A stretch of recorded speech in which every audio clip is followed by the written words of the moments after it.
With so many people on the fence right now, a lot of people waiting for September, for that big announcement by the Fed, and a lot more people even waiting towards the end of this year because they're seeing prices kind of dip. They know that new homes usually have the best deals toward the end of this year because they want to get rid of inventory for Q4. When is that perfect right time to strike? What should you be doing right now to prepare for that? If you're someone who's thinking about making the move to Sacramento, if you're someone who's kind of keeping a good eye on the Sacramento real estate market and you're ready to pounce, we're going to talk a little bit about all these various scenarios and what you should be doing right this second to prep yourself for that buy that might be coming later on this year. Let's get into the show and let's talk about this and so much more on your Sacramento Real Estate Market Update Live. Let's get going. All right, guys, tonight we have Corey, the Hitman McKinney. How you doing, man? Thanks for having me on, Mark. I'm doing great. It's just a mixture of too much caffeine in my day, but it's all good. Okay, so we're going to talk a little bit about, like, as far as a lot of people we've been talking on the phone, talking about buying their dream homes in Sacramento. When is that right time to buy? Is this the right time to buy your dream home? Is it the right time to kind of look for that stuff? Like, what does this market hold for us? The market is still pretty active here in Sacramento, unlike markets in Phoenix, Houston, and other cities in the United States, and it's still pretty active. I'm going to say, but as we all know, that fence is getting awfully heavy with so many people sitting on that fence, waiting for September 16th and 17th for the Fed rate. For the Fed to drop the rate, and everyone's thinking to themselves, it's not going to happen, it might happen, how it's going to directly affect like interest rates and everything too. Corey, what are you thinking about that? Is that something that people should be waiting on? What do you think of its impact on our actual housing market and Sacramento's market? There's always pros and cons to it. I have cash buyers that I'm telling them, to avoid some competition. I would suggest within the next 30 days or less that you make a move, because if not, you're going to start dealing with an abundance of competition.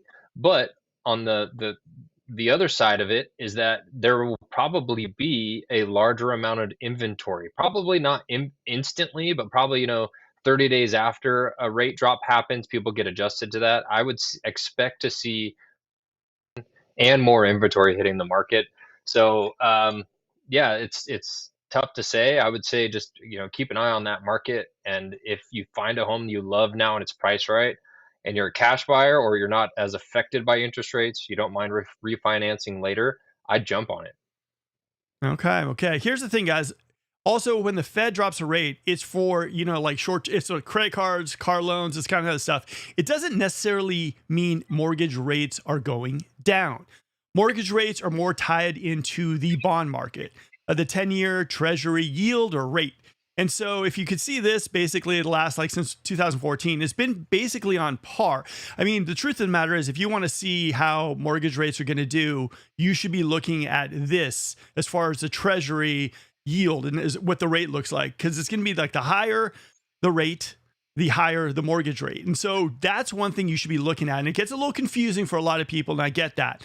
Now, here we go with the Fed rate. Now, this is basically what we're seeing when the Fed in the maroon over there too, when they make the move, shift it back and forth, the Fed rate. And this is how how what's called mortgage rates have basically affected by it. And you can see there's no real exact science to this. Historically, yes, if you've seen over here, you've seen it kind of correlates to where everything's kind of going in the same direction. Economy is doing great, rates going up. Economy doing bad, rates going down. But I just don't want anyone to get confused as far as the idea that in September, come around, when they make the big announcement, the Fed cuts the rate or whatever, that you're going to instantly see like mortgage rates go down. They're completely like, they do historically tie in, but at the same time, there's no absolute guarantee about mortgage rates. So, for anyone sitting there and going, man, I cannot wait. The Fed just said it cut the rate and mortgage rates are going to be dropping, or they have dropped or whatnot. Just, it's still a gamble, right, Corey?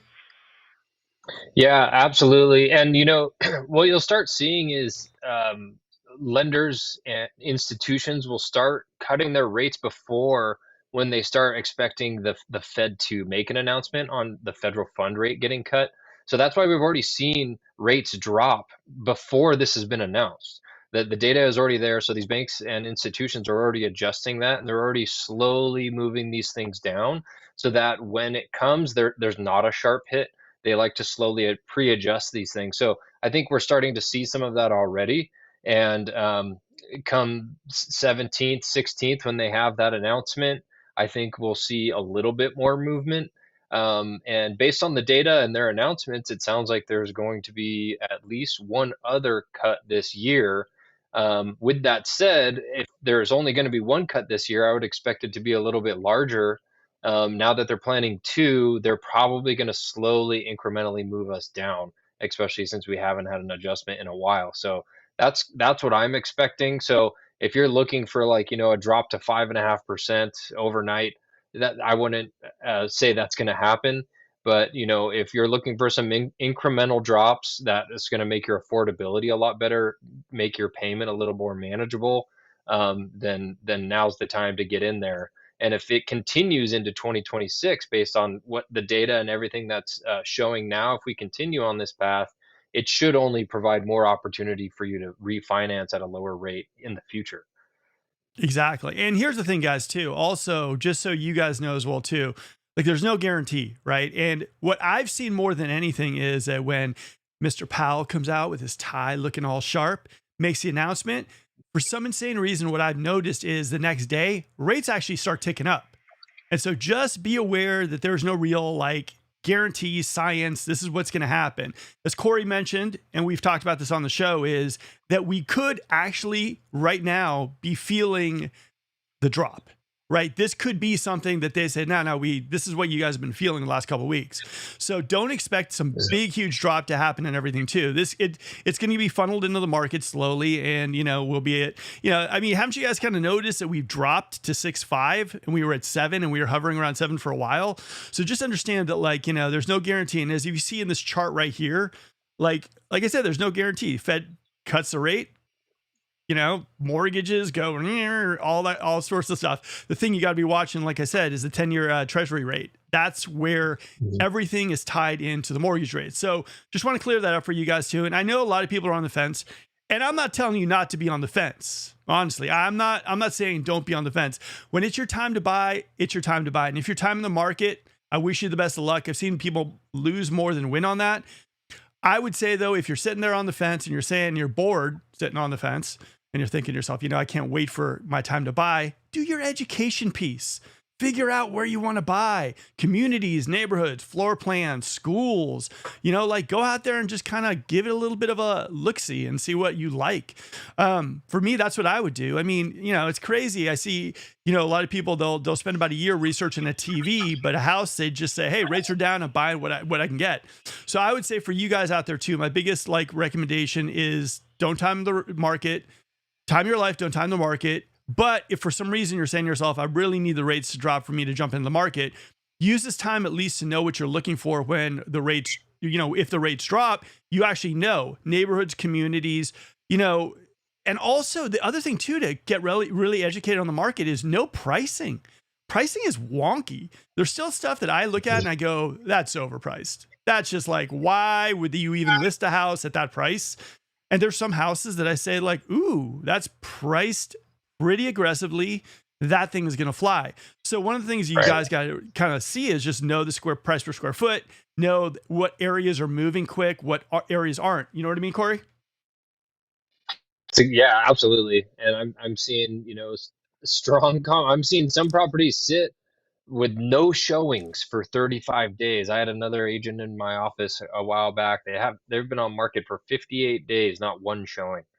And then I'm making offers for my buyers, and man, by their offer due date, there's 11 offers in their hand, and we're just getting smoked. There people are going far over asking. They're still including credits, which is really interesting.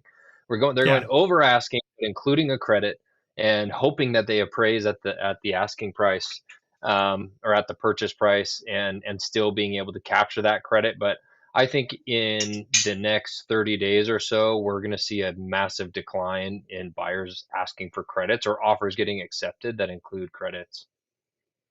It's going to be interesting. I mean, for me, I look at it and I look at the market in general, and I say that now we're dividing out the sellers between the sellers with the 2.75s and the ones who just are unrealistic about their price, and the ones who are really saying to themselves, I need to sell my house. let's make a deal. Let's see Yes. what we can do and let's get this thing done. And so, I mean, honestly, like it's up to you guys if you want to sit on the fence or not. Now, honestly, it could be the best decision for you. We don't know what later on the year has. I mean, I think for the new homes, as we've seen almost historically, I mean, for at least the last 3 years, the best time to buy new homes is towards the end of the year. They're clearing out inventory, they're making their deals. There's a lot of stuff on the market that they need to get rid of. They want to end the year with a clean slate. And I love that time for new homes, So, and for the resale market, do I think that there are going to be some deals? I think there always are deals towards the end of the year, weather, holidays, and everything too. And this end of this year, if rates stay, maybe around over 6.4, 6.5 and go up there, I still think, you could see some really good deals on the market. I think you're going to see stuff that you can jump into and send some low offers in. What do you think, Corey?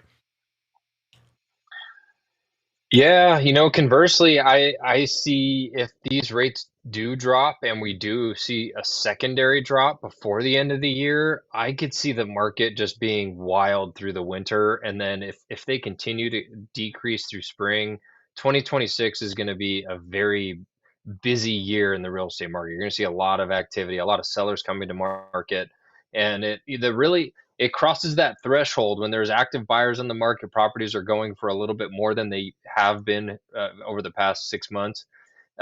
You're going to start seeing this kind of hyperactivity there, and it's going to turn those people from it's going to change their people's mind of, do I need to buy or sell, or do I want to buy or sell? And when the people who want to buy or sell get into the market and start playing in the market, we see that spur of activity. And if we keep seeing rates drop, I think it's going to be a really busy winter. And it's still deals to be had, especially those properties who may have been sitting on the market since summer or late summer. I think you'll get some good deals there, but if rates continue to drop, I think buyers are going to have a little bit of an eye opening, a little bit of an awakening. You're not going to get those credits nearly as much of where you want. The power of the negotiation is going to slowly turn into the seller's hands. I wouldn't necessarily call it a seller's market, but it might make it just a little bit more of a neutral market as we go into winter. But I think it'll be busy just with any sort of rate drop that we have now. Any adjustment is going to cause buyers to come into the market. Okay, so what's your number? Because I'm always saying to people this. I'm like, there's going to be a number that all of a sudden people are going to jump off the fence and say, let's go get a house. Because I think a lot of people right now are on the fence, and I'm seeing people going, prices are going to drop, rates are going to come down, and I'm ready to go. A lot of people are doing the research. A lot of people are kind of waiting to pounce and everything too. What do you think is that magic number? What do you think is that one number that people should somewhat kind of be aware? I mean, like for me, I think it's around, maybe like 6.1, maybe six, like somewhere around like, Mhm. I mean, if we get into high fives, I think it's over. I think demand is going to Oh, just yeah. flow in here. But what do you think is that number? I mean, what do you think is that number that if we drop into, it's going to be like, hey, honey, I know we promised you to go long vacation to Lake Tahoe, but I got like 20 buyers who are looking to buy. Like, what does that look like to you? What number are you thinking? So and this is purely just my speculation, my opinion. It's not, it's just kind of based off the data, but also experience in the market and seeing. I think with this recent drop, I think we'll see rates go to like a 6.35. If they lower them again within the year, I think we'll see like 6.25 range. I don't think we'll cross over that major threshold of from six to fives. If we do, anytime you cross a major threshold from a half point or to a full point range, you see a flurry of activity. So I think we're going to float in between that 6.5 to six range between now and the end of the year. And then come springtime, I think they're planning more rate cuts for then. We'll have to see. Everything can change. But if they do, another rate cut happens where we push us into the fives in spring, where the market's typically already very hot, then it's going to be almost like I wouldn't say a 2020 all over, like a COVID year, but maybe like a 2022 where we were coming off of that and it's still pretty hot. There's a ton of activity. There's still things going over asking. You're still the phone's ringing off the hook. I I think if we cross over into the fives in spring, it's going to be a very, very productive, busy 2026. But Okay. Okay. for me, I would say this rate drop, I'm expecting 6.4, 6.35, maybe somewhere in that range. If there's another one, I think that'll push us to like six and a quarter, maybe 6.15. But I don't think we'll cross over into the fives before end of the year, in my personal opinion. All right. Okay. For me, I think it's going to be like around, if we get into a five, something with a five on it, I think the market's going to go nuts. Um, what do you guys think? I mean, what do you guys think? What is that magic number you guys think that all of a sudden the tide's going to turn and people are going to jump into the market? Or do you think we're going to have a really cold winter and, maybe next spring it starts to thaw off? Like, what do you guys Yeah. think out there too? For us, like I talk to Corey all the time and he's like driving here, driving there. I mean, he's busy as all heck, and my team, we're running around like crazy as well too. So it seems pretty busy, but we definitely realize that, rates have definitely slowed our market down some, right? And right now we're seeing also, and this is another thing too, is like, even if rates, how can you say it? Even if rates go down a little bit too, I do think there is a little thing wonkiness with the seller pricing. And the other Mhm. thing too is I think a lot of the inventory we're seeing on the market is just being thrown out there. There's no love to these houses. There's not a lot of turnkey. There's a lot of, not to be brutal, there's a lot of people just throwing houses on the market and they're, closet doors are ripped open. There's no love to these houses. And I think a lot of buyers are saying to themselves, like, look, I'm going to have to go over 6% to get myself a house here, right? And I wouldn't mind getting a resale house because I don't want to deal with Melrose. I don't want to deal with HOAs. But the houses I'm seeing right here on the online right now are just not like, they just look not really taken care of. Like there's no turnkey. There's not a lot of turnkey out there. I mean, are you seeing the same thing I am? I mean, I'm seeing a lot of people like listing agents just throwing stuff on the market, crossing their fingers, and it's just not really taking care of inventory. What do you think? Yeah. No, yeah, the ones that are taken care of, those are the ones that, buyers are attracted to, and they're getting multiple offers, and you've got to be competitive on them. And the ones that aren't are sitting for 40 days. Um, so it's like you either shine right now or not. And the other thing, going back to rates adjusting, I think rates dropping can bring buyers to the market, but when you see announcements like they're planning two or three drops this year, that can cause a buyer to say, "Well, shoot, I'll just wait till next year this time and see where the rates are. They may be a point and a half lower than where we're at." So, yes, with rates dropping, if you're really hungry for a home, that could push you into the market. But if you don't need a home right now, you're not needing to buy, then seeing rates lower or start to decrease could put you on a path of waiting even longer. Um, so yeah, it's a balance. It's you got to find what's right for you, and that's why you have to time the market for your life, not trying to time it for the best price. It's Eh, we're eh, kicking a dead horse, but it can't be said enough. I know. The funniest part is like I say it all the time on the show, at least three times alive. So you guys are probably sick of it. But I will tell you something straight up. It's like, it's hard not to. Right. It's just hard not to time with all the noise and all the noise out there, all the stuff about interest rates, with all the stuff about like, hey, prices are dropping and this, and that whole, like the whole media and the whole YouTube stuff. And everyone's kind of like seeing these videos. I mean, I run into a lot of people and we work with a lot of people from YouTube and they're like, we're also seeing these videos where California is going to collapse and the houses are going to drop 50% and everything's going to be freaking out and everyone's leaving. And so it's like, there is a lot of like noise out there too about this stuff. And for me, like, it's hard. And I'm not saying it's easy to just time your life. I mean, it's a hard thing to do, but I would say though, do the best you can, just get educated on the areas, figure out what you really want. Um, you might see the greatest deal in the world, but that deal might not be right for you. You might go, "Oh my God, this Right. house! I saw it. It's fantastic. I absolutely love. It's like we're getting it $100,000 like cheaper than, and it's oh my, and you're thinking to yourself, I don't really even like that area. I don't even need that house. Like, so you guys just gotta like kind of like just let the noise kind of go away and just figure out what you really need, what is going to be right for you, Yeah. your life, your job stability, money in the bank. All that stuff is a huge factor to like, in my opinion, buying.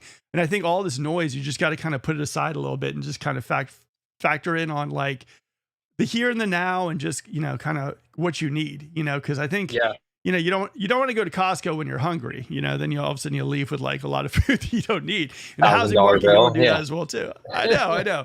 So So one okay, so other thing I would say on that is before we move on, one other thing I would say is some clients, or like, you should know yourself and how you deal with negotiation. If you don't deal with negotiation well, where it's like, hey, I'd rather just make my offer now and not deal with competition and not have to super negotiate with the seller, then now might be a good time to avoid that competition, avoid going over asking, avoid, competing with five other offers when rates go down. Make that offer now knowing, hey, I'm going to have a higher payment for 6 months, but come springtime, I'll refinance. So, some people are more sensitive to that. Some people are, they don't, it doesn't like at all. We do it every single day. But I do have some clients that, gosh, you get one counter offer back and they're like, I'm done. I'm out. And so if you're very sensitive to counter offers and negotiating or competing with other offers, now might be a better time to buy, get in before that competition comes to market, and then just refinance later. You just carry that higher payment for a short period of time. That's another strategy that works really well. Well, another thing too, I will tell you this. I've seen, like, and I always bag on this, and then people probably hate me saying this, but like, we've had a couple clients who've submitted offers, but the listing agents have just like not been very, you know, communicative. You know what I mean? Like, they just didn't really Yeah. like, and one of our clients was like, I gave them a 2-day window. They didn't respond. They didn't even respond back to us. And so just out of principle alone, she was like, yeah, I'm not buying that house. I'm not dealing with it. So Yeah. I would say also, for you guys out there hiring your listing agents, just make sure that they're not taking vacations on you, and just make sure that they're really, really hungry to get these deals done for you. I see a lot of people that are just sitting there, a lot of listing agents that aren't calling. The funny thing for me is I always throw out stuff always on YouTube. I'm like, if you have a house that's sitting and you're a realtor out there, or you're even someone who's sold with another agent, let me know. I'll go do a little bit of a feature on your home and bring it on this channel. And literally, I know there's so many realtors that watch this channel, and still they do not do that. Only a few do. And for me, I'm like, man, I would be doing everything. I'd be holding up a billboard, walking down, hey, I got a house for sale. Like, this is part of your gig. And I see just a lot of people Yes. just doing the 2-week hustle, and then they're like, it didn't sell. Okay, I'm done. I'm good. I'm good. It's Yep. it's not going to work. Yep. Like, And it's so this is a bizarre, hustling when market. agents. Yeah, and it's so bizarre when agents are like, "No, I don't want you coming to my house to shoot a Instagram video to post on social media that'll get thousands of views. I don't want that. But instead, I will allow a broker tour with 40 local agents walking through." And I mean, most broker tours, let's be honest, there's 40 people at the meeting to all promote their own listings, and there's like two that come to your broker tour to come through the home. So that's kind of how it works on local broker tours. And it's weird that agents are so willing to promote it then, but not use the modern one the modern strategy that actually works is allow me to shoot a 5-minute video in the home, get more eyeballs on it. I might not even represent the buyer that's going to end up buying it, but it's going to give me some content to put out there. It's going to help promote your property. And so many agents say, no, I don't want you doing that. Or the sellers say, I don't want them promoting it. That to me, I can't wrap my head around. For me, here's the thing. If I was selling my house, and let's say I just using like, a local realtor, and like I brought him in here and I was like, you know what, look, I want you to basically sell my house. And let's say they weren't social media savvy. Let's say that wasn't their thing. And, I would say to them, look, there's a bunch of people on Instagram. There's a bunch of people on YouTube. Can you call them up and see if they can maybe do some videos, maybe bring us a buyer? We're in rough times. Let's do it. And my realtor told me, like, no, that's not going to work. I would fire them directly. I would say, clearly, you're valuing it more like this is your house, right? It's my house. I need to sell it. You should be doing everything humanly possible to sell it. And for me, I would fire the agent. I'd say, like, look, seriously, like you're kind of like, like, what was that guy in the Lord of the Rings? My precious, my It's an precious. It's ego like, thing. Yeah, they totally, it's want an it to be like, ego no, thing. I It's want to like, be fully responsible for this, and instead of using the community that you've built around you, you know, oh other yeah. agents have been some of my biggest assets. Other agents that I know are having good relationships with other agents has paid dividends compared to being like, I don't want to deal with you. I'm going to outshine you, or I'm going to outwork you, or whatever it is. Just that's why we're talking here right now. We're Yeah. collaborating. Oh, Yeah. 100%. And that's a fun part about this. It's like there's no ego, there's no anything. And part of the reason why I always bring on Corey too, because he has so many different perspectives on things that I do, that I think for you guys out there watching these videos, I think hearing stuff from him is awesome. You know, it's like I might say this is green, he might say that's blue. And at the same time, you're getting like a perspective from two active realtors out there kind of doing their thing. And that's the best part about this. It's not, and that's kind of why I like bringing people on the show as well too, because I might not have all the answers, but at the same time, like it's great to get input. It's great to, you know, to have people on the show too, who are like good realtors, who are actually out there every single day, boots on the ground and doing their stuff, no ego involved, just trying to figure this thing out and do the best they could for their client, for their client. So thank Yes. you for coming on the show, Corey. Agreed. Agreed. Yeah. Absolutely. Okay, Iron so I had sharpens a iron, as they say. absolutely. Okay, so I had a funny call today.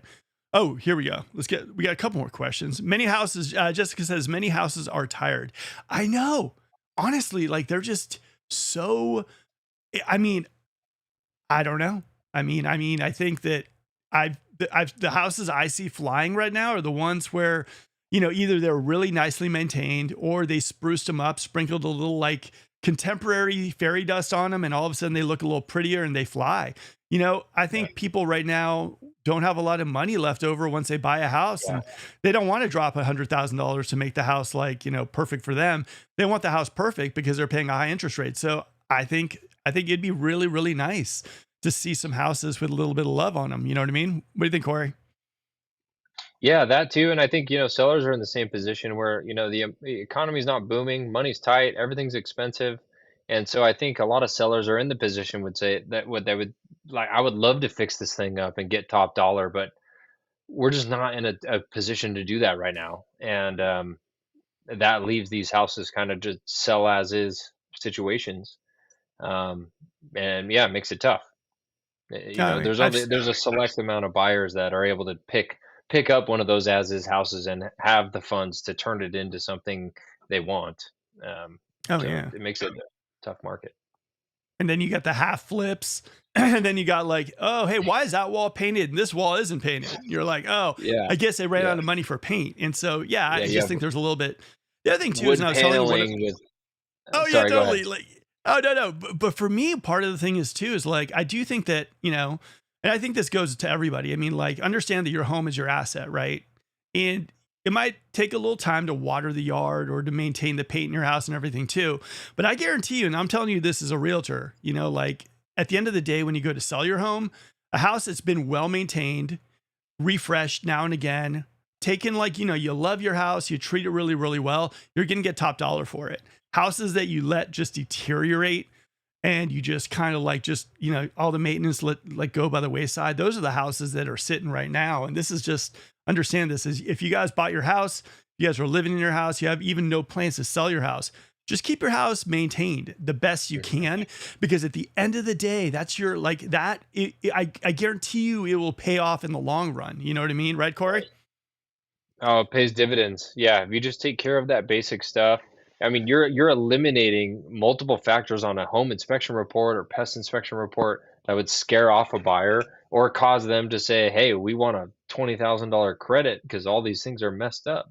So if you want to avoid those situations, just chip it away at over time. You don't have to do it all and it's better to just take care of things as you go, and that puts money. I want buyers or owners to think that every time they're taking care of something on their home, they're putting double that amount of money into their pocket. You're literally investing in your future by doing that.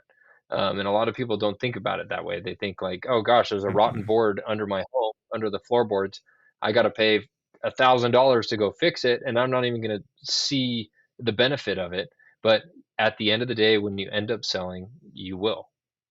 Oh yeah. Well, the other thing too is, I mean, haven't you ever walked in with clients and then when they walk in, they feel that cozy, positive energy? I know I'm going energy here today. Maybe it's the coffee, but like the positive energy of a family who like lived in the home, loved the home. The energy is there, and like I've walked into Yeah. homes that are just like flips, and people are like, "This just feels cold to me." And then I walk into a house where you just see like a house that's like really nicely maintained.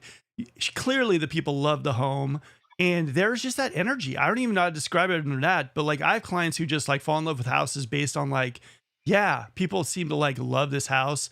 They really treated the house really, really well. I bet you they have great memories in this house. I want this house. This is the energy. I think people vibe that stuff the second they walk into a house. And for me, I did when I got my house. I walked in and it was like, I was like, it was not as updated as I wish it was, but I felt like the love, the maintenance, the care, of this house. And I was like, yeah, this is something that I feel comfortable bringing my family into. You know what I mean? And I think that says a lot. What do you think? Totally. Totally. I mean, I am one of those people. I've looked at a lot of different houses. I rented first for a year before I ended up purchasing here. But the home that I ended up renting, it was a time capsule from the 70s, but it just had that feeling where it felt like the layout was perfect. That the you could feel that it was loved, well cared for. It was single owner for like 35 years.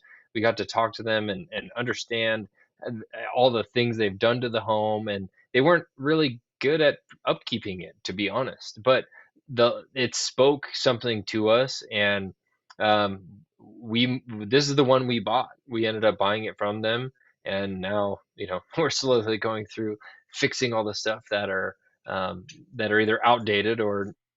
But I like those kind of things. I like the projects. I like the sweat equity, and so yeah, the gut feeling that you get when you walk into a home is probably one of the strongest factors on you making an offer or not. And No, it's yeah. not something that you can late or figure out beforehand. You just got to get into the house. 100%, 100%. All right, we got video, got Matt. Sellers are slowly starting to drop, seeing many sold comps closing 50K, 70K lower than their list price. Yeah. I mean, I think right now we're getting a little bit more of like realistic pricing. I think sellers, like I said, you're seeing that division between the 2.75s that are pulling their homes from the market and saying, I'm not dealing with this. I'm just going to wait till maybe spring. I don't even know if I'm going to sell in spring, but I'm done. And then you have people who are like, look, I got to get rid of this house. We're getting into the colder season. I got to go. And you're going to see stuff Right. drop. And that's just kind of it. Now, I will say this, though, too. Don't expect every single house to drop. Don't expect all that stuff. Especially, it's so funny. I work with some clients and like, I'm always like, you got to wait for that house to marinate a little bit on the market for like a week or something, 2 weeks at least, and everything too. Cause I mean, that first weekend is going to tell you a whole heck of a lot. I mean, if you're looking for a house and you're like, oh, I love it. This house was listed on Friday for $700,000. Let's offer them 650. Yeah, that isn't going to work. You gotta, and that's when you kind of like, you don't want to miss the opportunity as well too. So you have to gauge it based on like views on Zillow, open house activity and everything too. But like I said, there is this fine line to walk, right, Corey? 100%. And I think conversely too, some of those are because the agents or sellers have priced them too high. So when they end up selling, they're actually selling for a reasonable market rate, but they might have priced them 50 grand a little too high to say, hey, we're willing to take 700, but why don't we start at 749? And excuse me, in this market, that can really, really hurt you. You spend the first 2 weeks on the market at 749, and when it should be priced at 699, and all the buyers who are interested at the 699 price will look at that and say, you know what, they'll never accept our offer 50 grand below asking. Let's just go look at something else.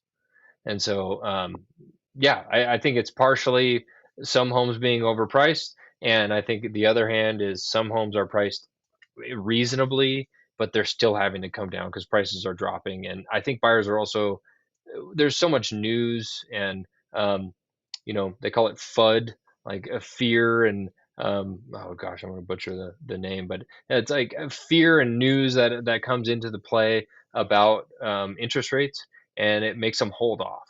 So Yeah. when that happens, those two things combined, you're going to have a bad experience. So pricing aggressively almost always ends up in a good scenario.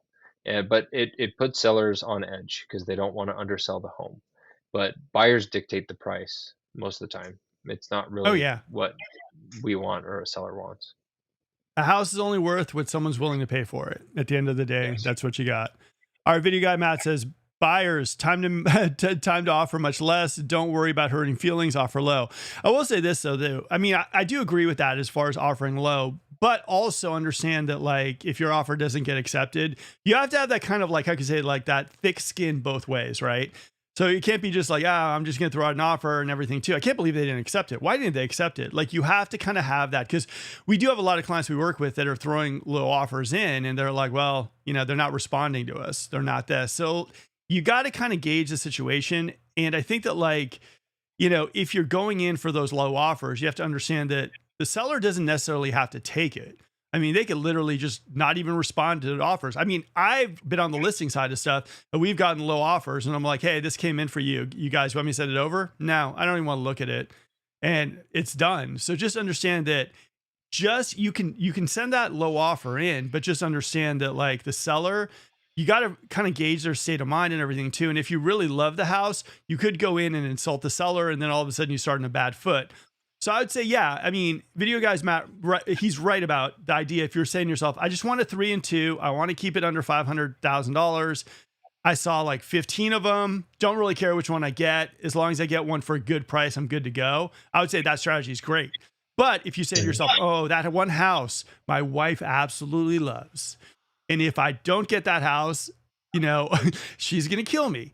And then you offer like really, really low. And then just understand the situations is different, but there is validity to what Matt's saying. What do you think, Corey?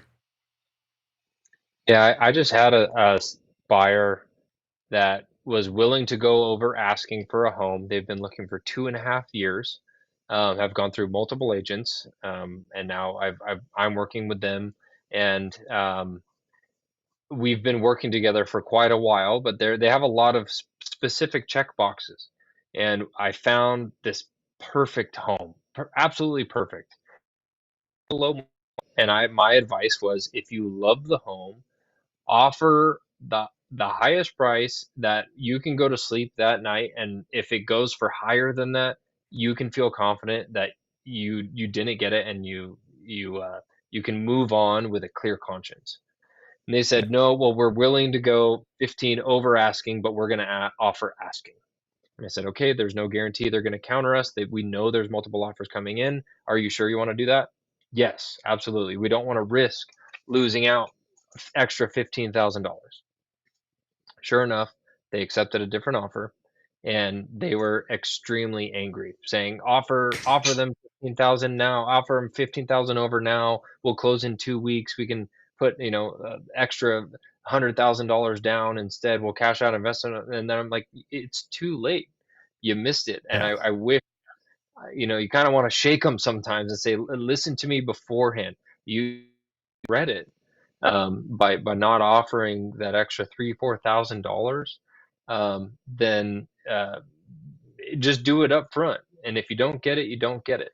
And keep in mind, there is a lot of room for a buyer to renegotiate. You have your own, even if they have inspections on hand, you can do your own inspections. If you offer over asking, you still have your appraisal to hold them accountable if you're getting a loan. So those are all opportunities to reduce back down. And Yeah. I tried to explain that, but they didn't like that aspect to it. And unfortunately, they lost that perfect home that they felt was like the one for them.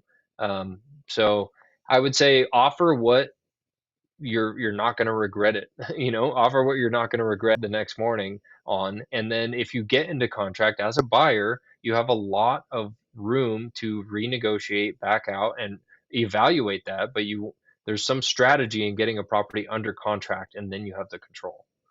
Yeah. Also, I mean, the other thing too is if you've been waiting 6 months for that one house to appear, and then you're like, we're going low. It might not be the smartest move there, you know what I mean? Like, but Right. if it's a house that you see like every single week pop on the market, and you're like, oh, if I don't get this one, there'll be one next week. Okay. Yeah. So you got to kind of gauge your like interest level, like how long you've been waiting. Is this the right house? Like, is this the house that like, is this the one that's gonna, that, if it got away, or is that the one you're going to be chasing through your whole buying process?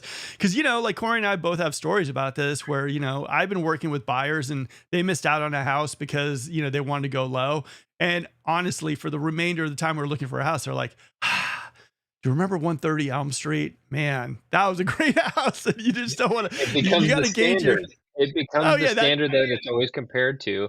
And, but going back to video guy Matt's comment, if you are more concerned about getting the best deal and you don't actually care about the home, then sure, throw out a ton of lowballs and see which one sticks.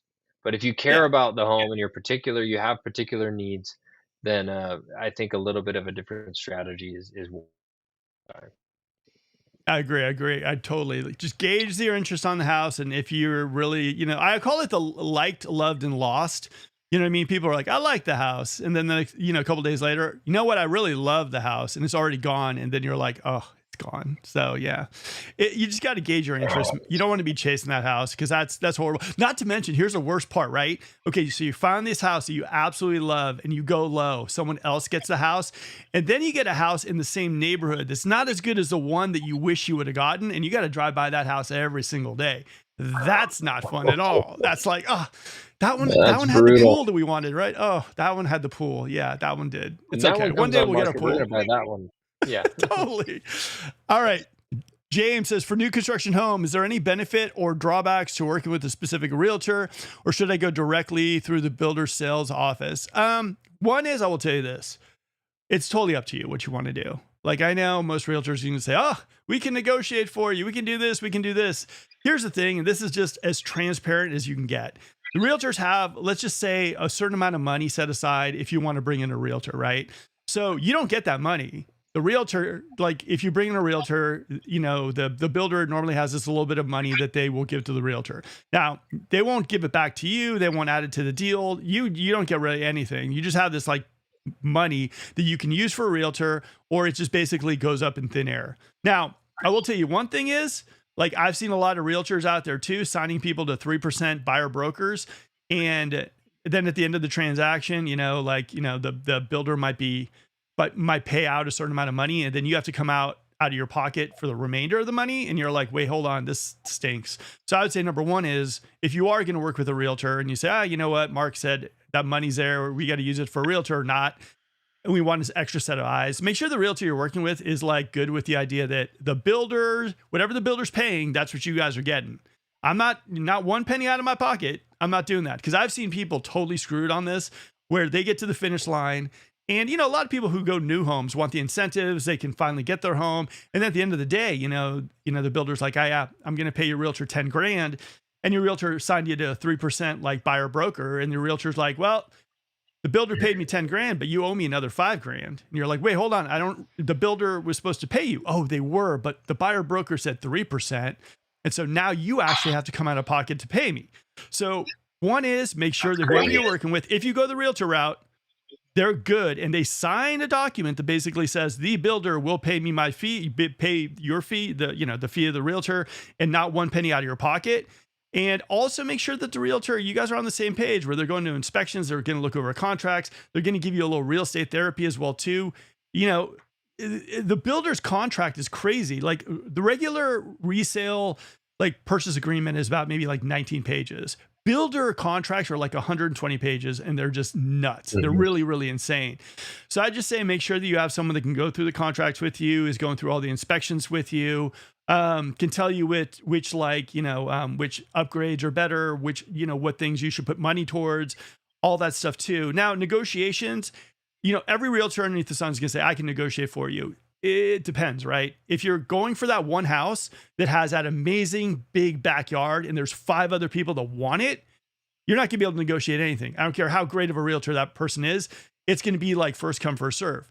But if it's a floor plan and there's maybe 3 or 4 of them sitting on the market, yeah, you can get a realtor that can negotiate that for you. And that's as transparent as you can get.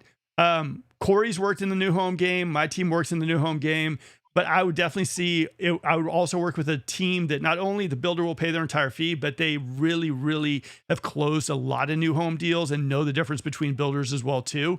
But circling back, it's up to you. That's the thing. This journey of yours to buy a house, whether it's new or resale, is about you. It's not about the agent. It's not about the realtor. It is completely and utterly about you. So never feel pressure to do anything that you don't feel comfortable doing. This journey is all about you. What do you think, Corey? Did I miss anything? No, hit the nail on the head. The at the end of the day, like you said, the builder has that money allotted to the side to cover your realtor, and if you don't have one, they just absorb that. They just take that as profit, right off the top. And so if you want a neutral third party that is going to have your best interests, contractually your best interests at heart, and is going to look out for you in that way, then use a realtor that you trust.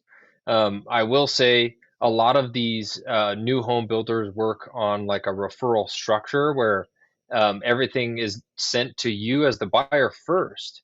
And then if with your, you can kind of like discuss those items. But when they do that, they're almost kind of saying, "Hey, we'll pay you, agent, but we don't want you involved in our business." And most of the times that I've saved my clients on new homes is after the purchase even closes, and we're going through the home saying, "Hey, these are warranty items that you should call out on the home that should be addressed by the builder, but and are outlined in their warranty policy." But because the contracts are so long and convoluted, buyers, they read the first 10, 15 pages and they're like, "Oh my God, I'm just going to DocuSign this thing and just click, click, click, click, click, click, click." And they burn through it. And then they don't realize what they can leverage to hold the builder accountable to what the builder promised you as a buyer to do. And that is where most of the issues I find with buyers on new homes have issues with the builder is uphold their end of the bargain, and now you're 31 days out of your 30-day warranty or whatever it is on labeling issues with the home. So yeah, post inspections are very common on new homes. I would advise that post inspection the day after you close, hire an inspector, have them come in, have them label things. You call it the blue tape. They walk around with a roll of blue tape and mark all the nicks and fixture nicks on home to be replaced. They'll crawl in the attic and say, "Hey, this joist wasn't properly nailed." Those are things where if you're a buyer on a new home, I would be extremely diligent on that, whether you use an agent or not. Make sure you read the warranty and you know what you can hold the builder accountable for, because once you're out of that warranty period, if your home was improperly built or has damage to it, or tub is installed wrong, windows installed wrong, there's cracks and things get damaged when you're building. And if you don't a lot of time, it's on you. And now you have to replace that window or fix that joist in the attic, or the insulation's not adequate. You have to pay attention to those items, and that's where an outside realtor that is dedicated to be on your side can help you tremendously, and it doesn't cost you out of pocket anything. Or shouldn't. Make sure. Buyer broker. I will Shouldn't, tell you another thing too. shouldn't. A good Yeah. agent do that to a buyer, I, in my you mind. know what I will say is another benefit of using an agent. I don't mean to go on this whole agent use an agent. It's up to you. But I will tell you one thing: with as many builders that are building, like we're talking, like there are so many communities out there right now too. It can get really overwhelming. Like normally in areas, maybe there's one or two builders, one or two communities here and there too. I mean, like in West Roseville, there's got to be at least like 40, 45 communities, Yeah, floor plans and everything too. It's right. just overwhelming. Like I was with some clients last weekend and I was like, if we went to every single builder in West Roseville, we could do that in maybe a weekend. It's confusing. And there's just so many builders. I But mean, each J.R. one Horton's has got what, like, 7, 8 models, that so it's not just one home you're seeing at one oh, builder site. You're seeing multiple models, multiple different sites. You could see 30 homes in one day going to like 3 different builders. oh my God, it's crazy. And then all of a sudden the pros and cons, but which builder does this, Melrose, school district, all that stuff. I mean, it's just really, really like, I was just like, because for me, we brought in a client and I started to kind of gauge their taste. And I was like, okay, we're going to go to these builders. We're going to check out these floor plans specifically because they were here for the weekend. And it was just one of those things where I'm like, if they came in by themselves, it just would have been confusing to go to all builders, like especially like West Roseville. I mean, West Roseville, what? You got Woodside with 3 communities, Tri Point with 2 communities. Mhm. You got, I mean, there's got to be so many communities out there too. And then Rancho and Folsom and then West Sacramento. Elk Grove. It can be a little bit overwhelming when you see all these new home communities. But going full circle, it's up to you. Decide. Talk to a couple of realtors and say, what can you do for me? The builder will pay your entire fee. What are you guys going to do for me? And maybe at the end of that conversation, you're going to know a little bit more and you're going to get clarity if the realtor is going to add anything to you or they're just going to annoy you. You'd rather just do it yourself. Yeah. So you And I never would know. go back to like saying use an agent that's familiar with new home purchases, because that experience with new home purchases is going to pay dividends, because a lot of times they'll say I can negotiate for you, but if the builder has fixed pricing, like this is what it is or not, there is no negotiation. Now Yeah. you're relying on them for negotiation. They can't even do that. So it's a lot of what I do for my new home clients is post close. It's post Yeah. close holding the builder accountable. And Yeah. that is where having an agent on your side outside of the builder that you can rely on, ask questions about, hey, who can I get to upgrade our, because new homes come with dirt in the backyard. So who's a good landscaper? What should I do here? Is this a good quote? Any other quotes I can get? That's where you have somebody in your pocket that you can rely on. Yeah. So it's up to you at the end of the day. Yeah. Yeah, I got to go with you on that one too. I got to say, negotiations. It depends on the market, the builders, fixed pricing. I mean, if you talk to a new home person, they're like, "We can negotiate for you." I would say that's kind of a little bit of a rookie move. I mean, I think that's like really just like you don't really know what you're doing in new homes if you're going to make that blanket Yeah. statement. You can negotiate for me. I mean, or you can get the price down. Now, it doesn't work that way. Not to mention builders, man, touching that price point unless you're Lennar. That's not an easy thing to do. They'll throw in everything. They'll throw in their firstborn, but that price point, they're not really that keen on Won't dropping budge. it. All right. We got another question. How much would a small pool add to the home value? Does lease solar add any value?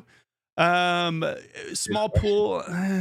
I'd say okay. I'd say if you're putting a pool that's maybe like, let's say it's 60 grand, you put in a small pool, it maybe adds maybe 20. I'd say roughly about that.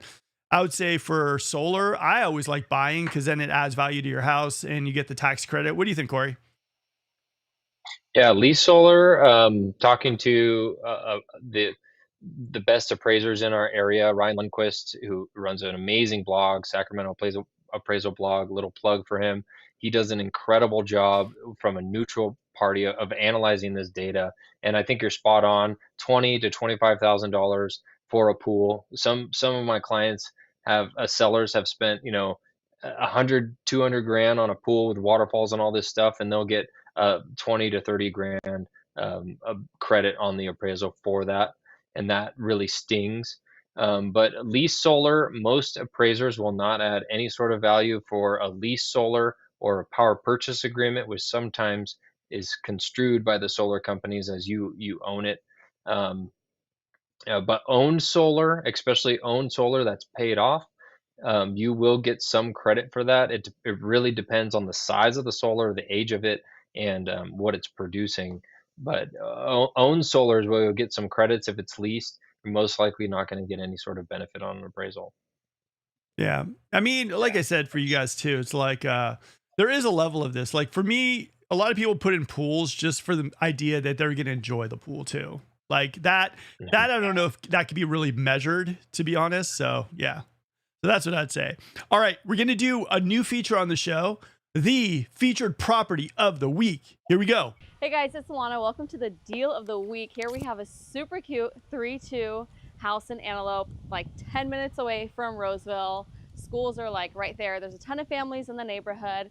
So it's a great house for under $500,000. Very well maintained. The roof was replaced a few years ago. It also has a new water heater in it. Siding is in great condition. So one of my favorite things about this house is actually all the windows in here. So it's getting in a ton of natural light, and coupled with the vaulted ceilings, I mean, that's really important to me, is for a house to have good natural lighting. Yeah, so this is the kitchen, and one of the features in this house, it actually has laundry inside the house as opposed to in the garage. So in the first bedroom here, we have one of my favorite features is the bay windows. In the breakfast nook as well as this bedroom. This bedroom is probably 10 by 10, I would say with the sliding door closet, we have a coat closet, of course. And I love the proximity to the front door so that you can walk in, put your clothes, put your coats away. And then second bedroom is similar size. Again, with the sliding door closet. So I would say it's about 10 by 10 as well. And then going into the primary bedroom.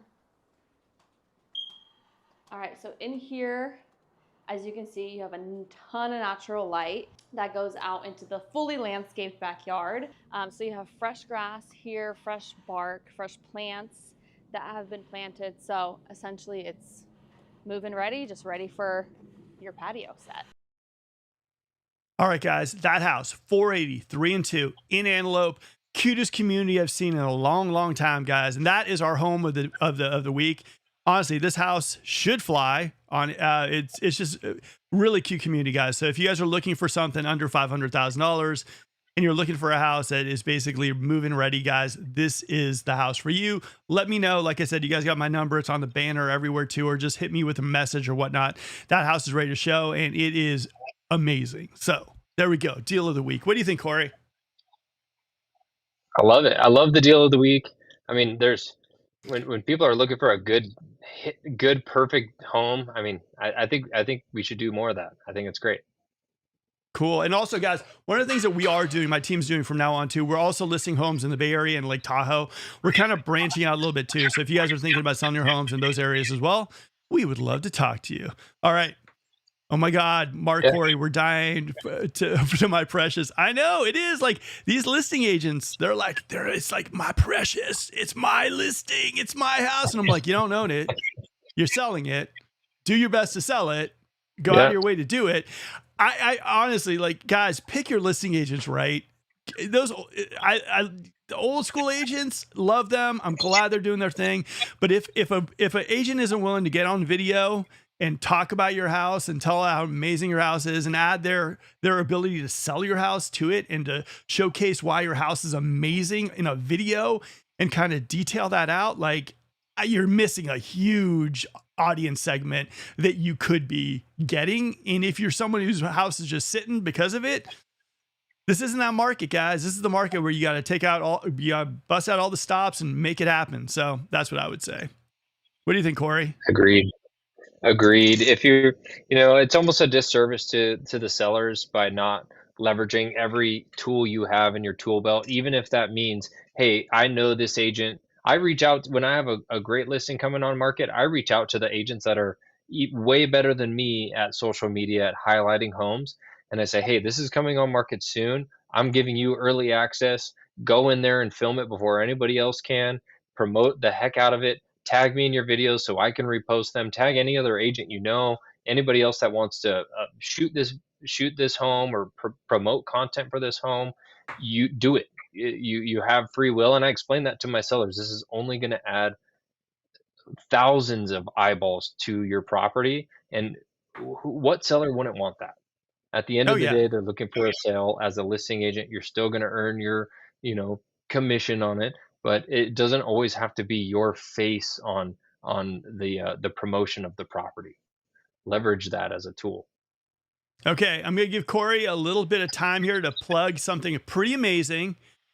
Hobby condos, right, in El Dorado Hills. Tell a little bit about Pete. This is the coolest thing that's been happening in El Dorado Hills. Tell them about this, because I want to do a complete feature on this, but I want you to break it down for them. Yeah, so I've been transitioning into commercial real estate. I still do a lot of residential. So right now I'm kind of one of those rare birds that kind of does both. But I'm very focused on commercial, and part of that is this hobby condos development. It's an industrial warehouse condo development. There's 43 units of warehousing that you own your unit. So it has a roll-up door, a mezzanine, a full bathroom, and you purchase this unit. And it's perfect for anybody who is looking to invest in real estate. They need a storage solution, whether that is for extra cars, boats, RVs. You just want a she shed, something to do your hobby in. Whatever it may be, it's geared for that. But not only do you have the storage solution or wide open space to do whatever you want, you have the mezzanine lounge office vibe that looks over the whole storage space. And we're going to be breaking ground here in the next couple months. We're fully approved through the county and titled. We're just working through some of the building specs with the county and improving the lot as we go. And then this is going to be breaking ground, and we're taking reservations on the units at introductory pricing right now. So we have multiple reservations in, but there's still a lot of availability. The units range from 1320 square feet all the way up to 3280 square feet. So a big, vast range in size. You own this unit, so it's a real estate investment. If you have a business, it's a tax write-off, it's a storage solution, like I said, a real estate investment all in one. So if you're interested in this, especially, there's nothing like this. Very few of them in Northern California. Most of them are in the Bay Area or Monterey. Not one really highlighted in Sacramento. This one's in El Dorado Hills, so a beautiful location where a product like this doesn't exist. And if you're interested in something like that or industrial warehousing in the area, reach out to Mark or me and we can get you plugged in. I can send you the flyer, get you more information on that. So, Thank and you, I'll Mark. do a little hype on I'll do a little hype on this one. If you're someone who wants to start your YouTube channel, if you're a car lover, if you want that live workspace, I mean, this is cool, industrial looking, really, really cool, and in a prime location, El Dorado Hills, guys. These are going to be really, really hot. So if you're interested, hit up Corey or let me know, and I'll put you in touch with him. Really good product, and I'm glad to see these innovative ideas coming to the Sacramento area. I think this is something you'd see in other areas, and I think it's really fun that it's coming here, and you could actually do that for I mean, imagine an area where you can put all your cars in. You can start that YouTube channel you always dreamt of. Cars in ElDoradoHills.com. Well, whatever. You know what I mean? It'll be fun. Yeah, All right, so we we have got people one. doing YouTube studios. We have people doing music studios. We have a guy doing a vintage arcade. Obviously, we have multiple people that are interested in storing RVs, boats, cars. But you can really turn this into whatever you want it to be. It's essentially a blank slate. I love it. I love it. All right, we got a question for you. What are red flags on a flip or former rental besides dead grass? I'm seeing a lot of flips with pretty interiors, but I'm skeptical to see where they cut corners. I don't want to get finessed. Yeah. Look at the details. Look at, the caulking around the baseboards. Look at how the cabinets are finished. Open the doors, open the drawers of the cabinets. Interact with the home as much as you can, and you'll find some of those areas where they might have cut a few corners. A good flipper will take care of those items. Even if you find them, ask them to fix them. And similar to a new home builder, the good flippers, the good rehabbers will say, "Hey, no problem. We realized that that was an area that was overlooked." I don't think a lot of them are intentionally doing it, but when you have, you know, 10 different vendors, contractors, cabinet guys, countertop guys, flooring guys, painters, all that stuff going into a home within a 60-day period, um, things get things get missed. And so the good rehabbers will fix those things and address the small items and repair them on their own even before you close escrow. But I would highly advise, turn on the shower, let it run for 5 or 10 minutes while you're looking through the home to make sure that drain drains. Open the shower doors, open the closet doors, do everything you can to interact with the home as much as possible. Turn on the AC, turn on the heater, make sure all those things are working as best you can. And then also get, professional home inspection, pest inspection, roof inspection, sewer inspection, whatever you can get to fully back yourself if you're feeling skeptical. But I would say interact with the home as much as possible, because a lot of those things you don't end up realizing were missed until you interact with it and you're living with it. And every time you open that master bedroom door, it has that high pitched squeak that just drives you nuts. You open it once while you're showing the home. You're so excited about seeing the house, you don't notice it the first time, but after you're doing it 100 times per week, it might drive you crazy, and you might feel like you got finessed in that that instant. So interact with the home as much as possible would be my advice.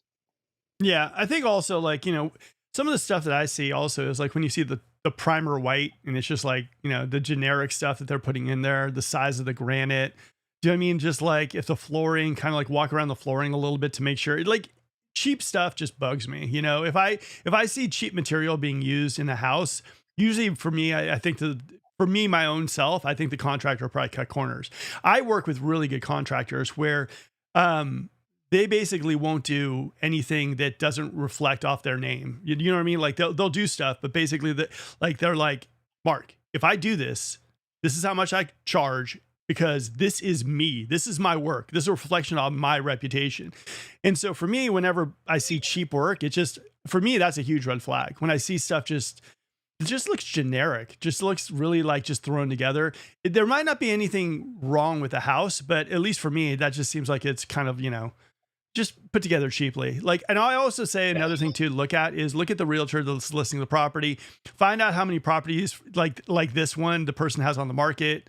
If there's been price reductions, all that kind of stuff too. You can see a lot of background because a lot of these flippers will either be a realtor themselves or will work with a team of realtors. And normally they have also reviews and everything too. So just, understand that, a flip listed by a realtor, go back and see their past history of sales. And you could probably see some other flips that were done and then check the reviews of this realtor as well too. So that would be just an additional one. That's not a guarantee, but that's what I'd probably look at myself. What do you think, Corey? Yeah, and I'd say don't let the staging fool you. Some buyers looking at flips, a lot of flippers will purposely, overstage the house where they're just putting in this really trendy bougie furniture and people fall in love with the design that the stager did. But when that's all, they move in and get the keys and they walk in and they're like, oh gosh, all the stuff I loved is gone and all the stuff that's left is the stuff I didn't like. You can feel like you kind of got gypped there. um, so yeah, fall in love with the house and the stuff in All right. So I got a call today from a gentleman that was thinking about purchasing a property in Delta Shores. And so me and him got into a conversation about Natomas, which is right here, Delta Shores, and then Elk Grove. And we were talking about exactly which one would probably be a better investment property. And we're going back and forth. So I did some comps and I ran some numbers and everything too. And Corey did as well too. So we wanted to break down these areas. All these areas, I think, are going to benefit from all the stuff that's happening downtown Sacramento. The rail yards, all that stuff that's happening. I think, in my opinion, based on the three, Elk Grove has always been that market that has shown steady appreciation. There's a lot of growth happening in Elk Grove as well, too. Probably the highest price point out of the three. Delta Shores, they're building a lot of houses. Smaller homes, you know what I mean? But they're close to downtown Sacramento as well, too. And then Natomas has always been one of those spots that I really, really like because it's between downtown Sacramento and the airport. But in Natomas, you got flood insurance. What do you think about these three areas, Corey? I'd agree with you that Elk Grove probably value-wise has a little bit higher values. But Elk Grove can be polarizing to some buyers. I've had a lot of buyers that come to the area from outside the area, Bay Area, Los Angeles, and really have Elk Grove highlighted as their number one kind of pick by looking at it on paper. And then they drive through it and it's not a fit for them. They just don't, it doesn't click with them for some reason.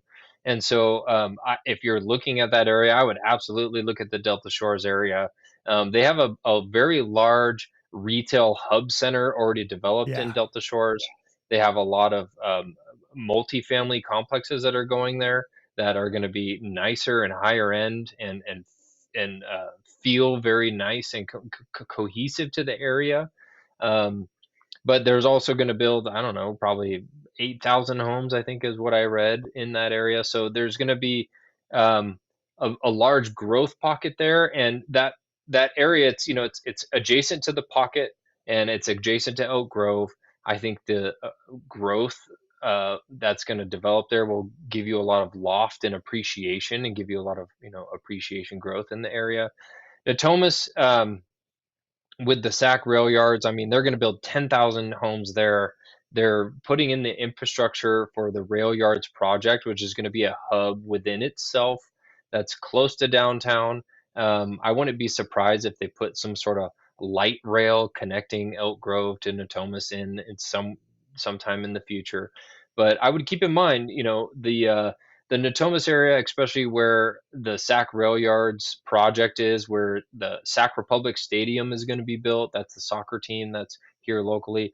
These are projects that are bound to be complete within like a 25-year span.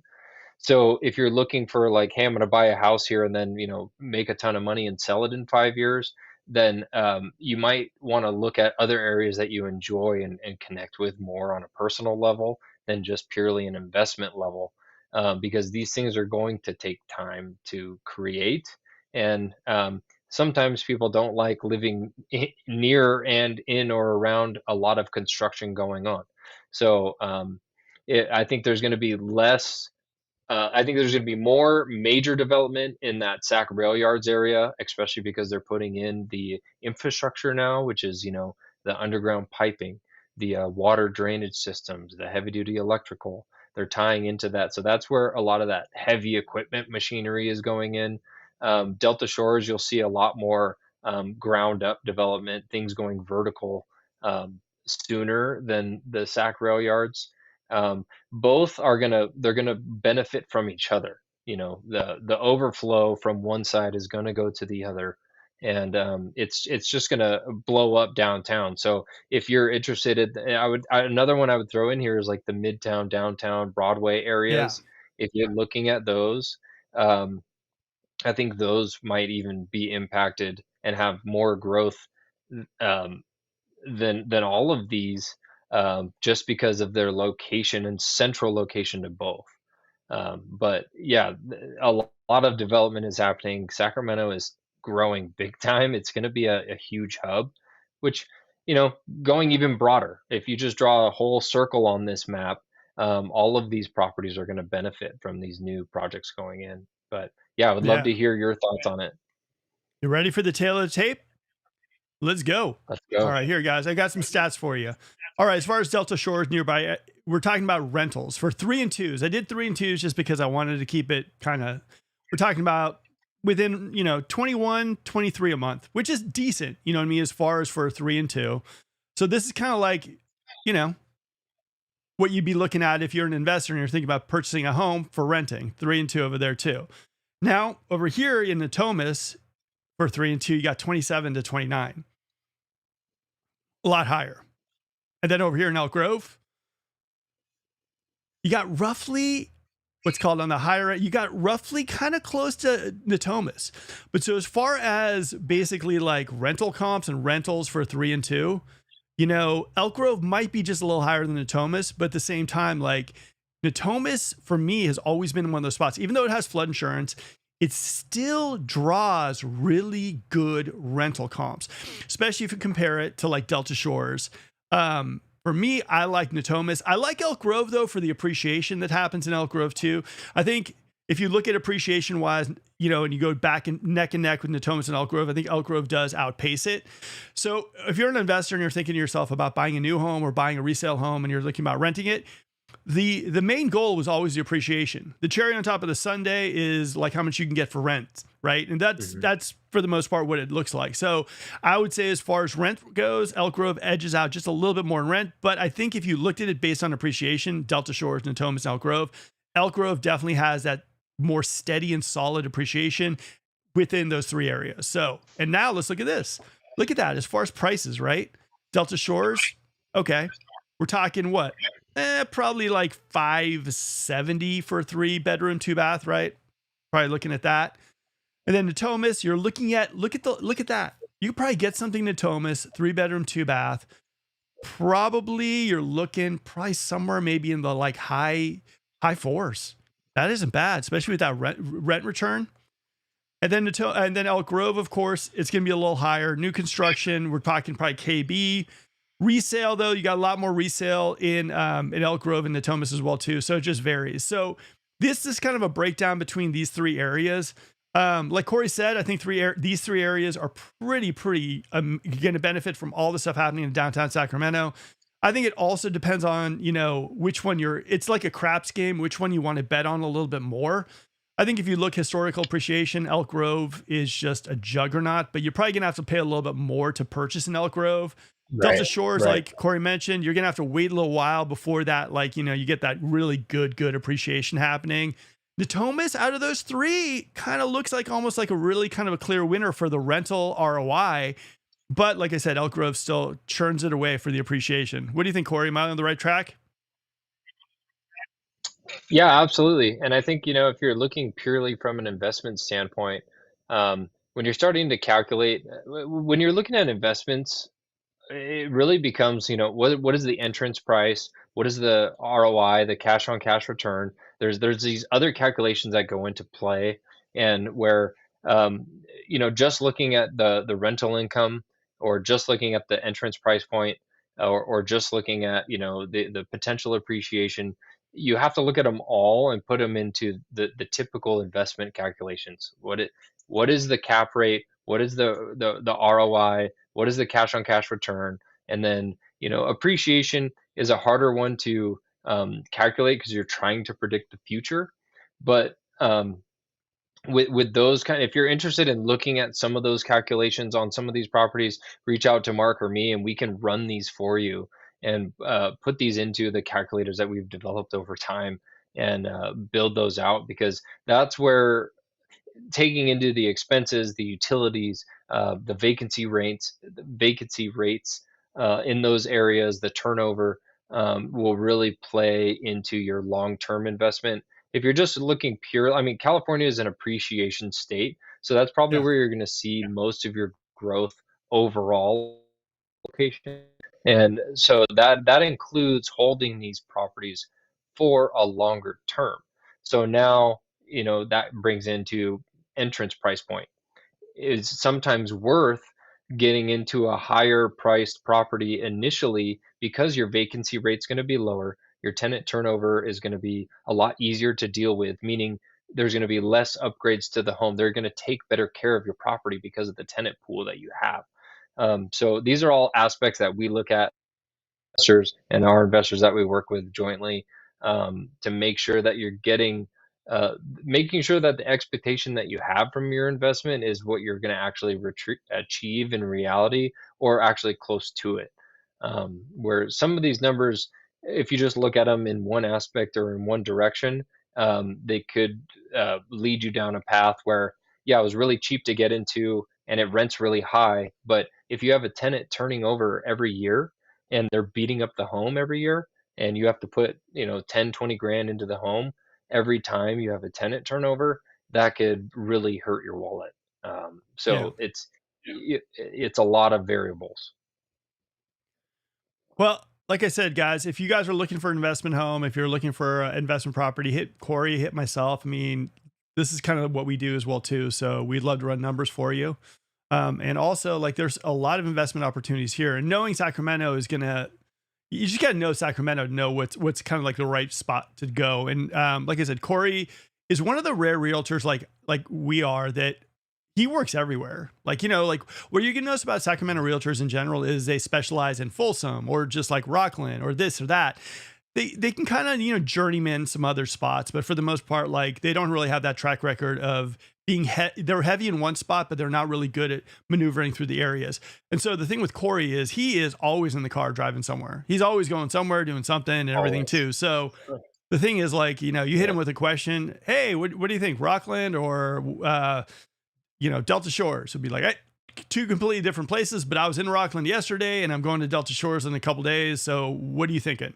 So that's one of the benefits of working with like people like us. We're everywhere, honestly. Like, thanks to YouTube, my team is sold almost everywhere. And like I said, now we're expanding even because we've gotten a couple people that want to sell their homes in Lake Tahoe. So we're going to be doing some videos up there too, and Bay Area as well too. So it's going to be a fun ride for us.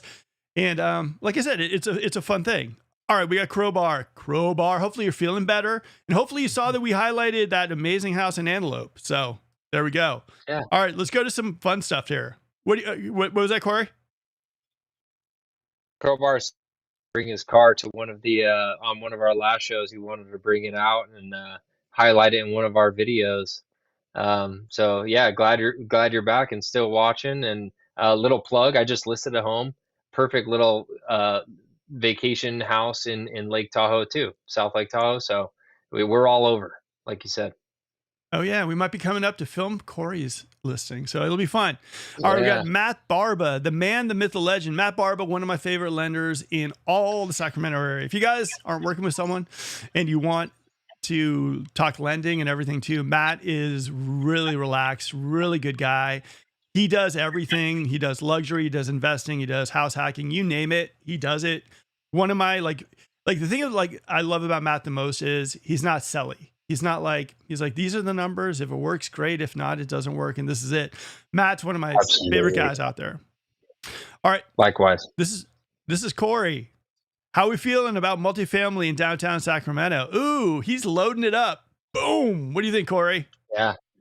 Heavy hitter. Yeah, just a little extra plug to Matt, an incredible person, and he will go the distance to make sure that your loan product is a perfect fit and your purchase too.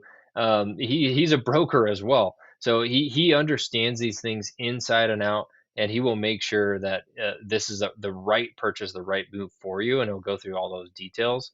Multifamily in downtown Sacramento, I think we're going to see. I think the market of multifamily overall, it's heavily impacted. I think some of it is a little overinflated. I think the thing that we're dealing with in Sacramento is a majority of these multifamily properties are either one, under-maintained, or two, under-rented because they've had long-term tenants. And then the toughest ones are the ones that have both, that are under-maintained and under-rented. And so, and then conversely, they're overpriced. And so for people looking at these things, I would find the one that has the most amount of upkeep already done, because that's going to remove the amount of money you're going to have to put into the property. You can always adjust rents with vacancies, and then you can always adjust rents with incremental increases and changing it through management.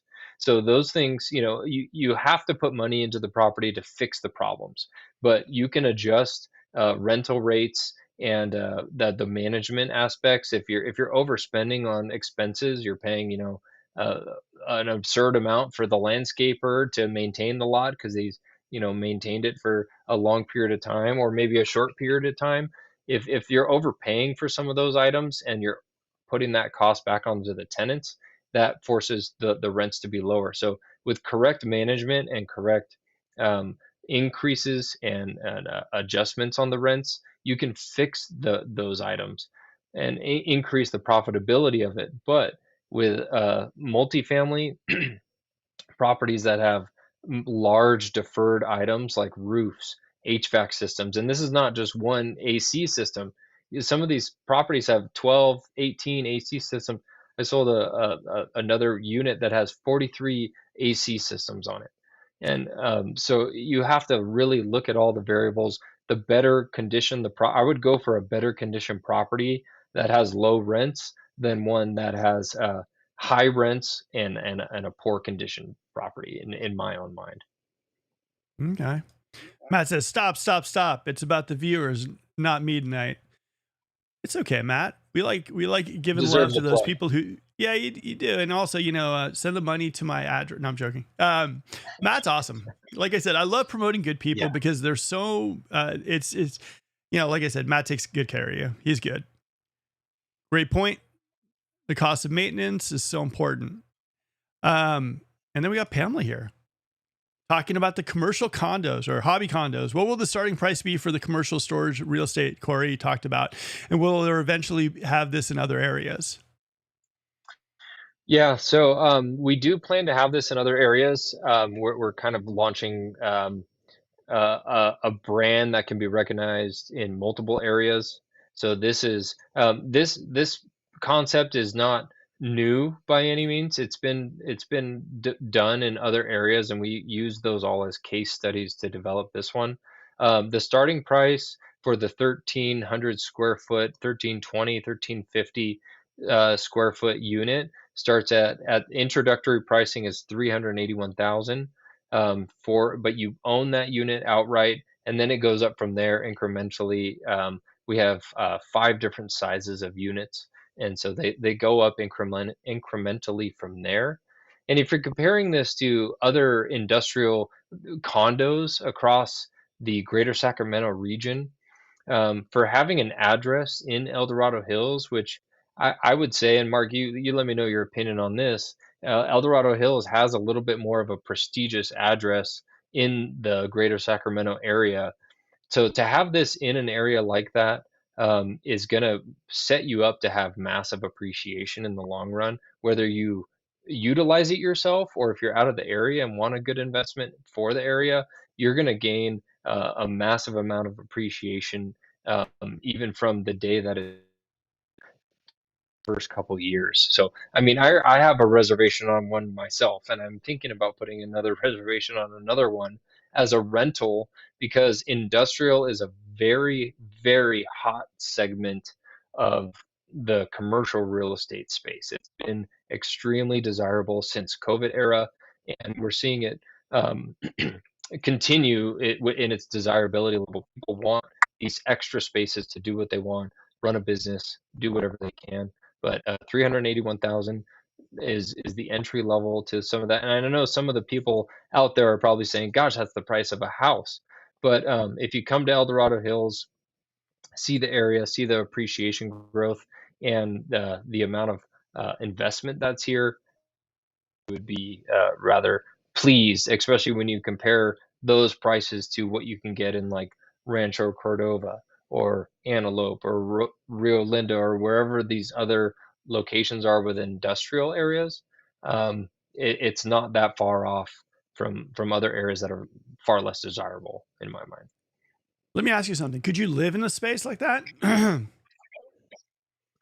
No, unfortunately, you can't live in the space, and I've had some major sit down meetings because this is one of the number one feedback that we're getting on the major point of this is that people would love a working space with a small living space on top. So we're kicking around the idea of our next project being a 1,500 to 2,000 square foot living area on top with a 1,500 to 2,000 square foot workshop, mezzanine, office space down below.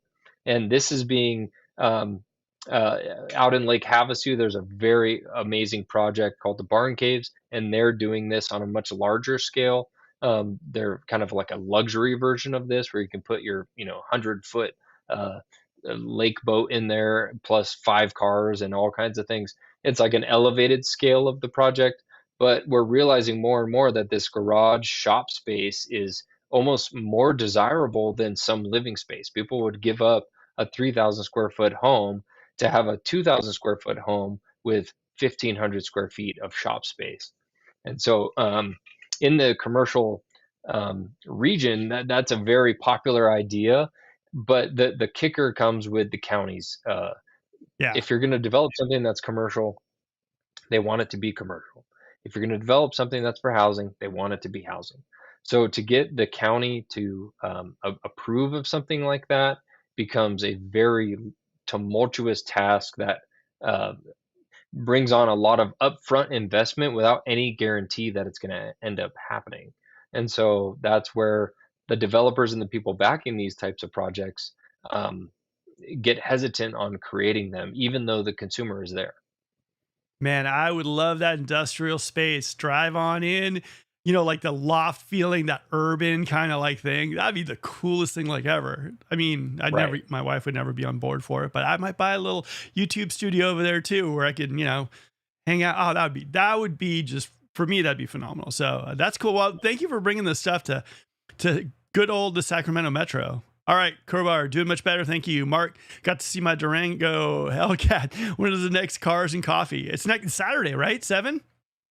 Every Saturday in El Dorado Hills. I mean, there's multiple across Sacramento. I've got invited to another one in Carmichael, and we may throw a booth up at that one at some point. But El Dorado Hills Cars and Coffee is my home. The guy who leads it is the best. So yeah, I'm committed to that property, and it's the Cars and Coffee meet that we meet at every Saturday is literally a stone's throw away from the Hobby Condos development project. And so that's why that's our home base. And so yeah, if you're in the area, bring it out. contact Mark. I can give you my contact information and come to my booth. I'll give you some swag, give you some shirts and hats and stuff. All right, all right. Making connections. I'd LP on the contractor garage plus apartment development. That'd be popular. Oh yeah, sign me up. That would be amazing. Could you imagine like Yeah. just the idea of just like cars, that the industrial space? I don't know. I mean, that's just like a winner to me. So yeah, Yeah. I'm with you 100%. All right, we'll jump into some questions. I'm sure Corey's got an evening plan. So okay, so as we saw here, rates are starting to tick up a little bit. What do you think of that, Corey? Think they're gonna settle? I mean, this is all, we don't know. This is just, it's up to everything else. But like, what do you think? Yeah, it's kind of interesting to see, especially with like, a planned rate cut here. But Yeah. I, I don't have the exact answers. Um, it could be that lenders were preparing for a larger cut because it was always planned that at the beginning of the year they said they were going to have 6 cuts this year. Then they said 4, and then they all the times that the Fed met and presented, they said no cut, no cut, no cut, no cut. And so now they're saying, hey, we're going to have 1 cut, and now they're saying, and then so lenders start adjusting, and the financial side starts adjusting for that, and then now they're saying, hey, we're going to have 2 cuts. So like I was saying earlier, when you have multiple cuts in a year, that usually means it's trickling down. So maybe this is because they thought with coming in September, it was going to be a major adjustment. Um, and now that they're planning, hey, instead of 1, we might split that up into 2, spread out over time, which, I'm actually all for. I think smaller adjustments over a longer period of time keeps it more stable. Um, so that might be them saying, "Oh shoot, we actually preemptively cut rates a little bit too low." Now that they're coming out saying we might do 2 by the end of the year, we got to like pad this a little bit because we don't want to undercut the market and then be stuck with a loan that they can't profit on. I mean, these businesses are really all about making their profit, and the lenders wouldn't exist if they couldn't make some money on the loans they're providing. So the Well, I cuff, think I would one say, thing, my gut reaction. my thinking is this. One is it's not a guarantee that rates are going down. You can't really time the market like Corey and I have been talking about as well too. You can time your life a little bit. Time the market, like I said, this is very unpredictable right there too. So I'd say for you guys, if you guys are waiting for the Fed rate cut, maybe they're going to cut them, maybe they're not. They're not really directly like guaranteed tied into mortgage rates. So just kind of keep that in mind.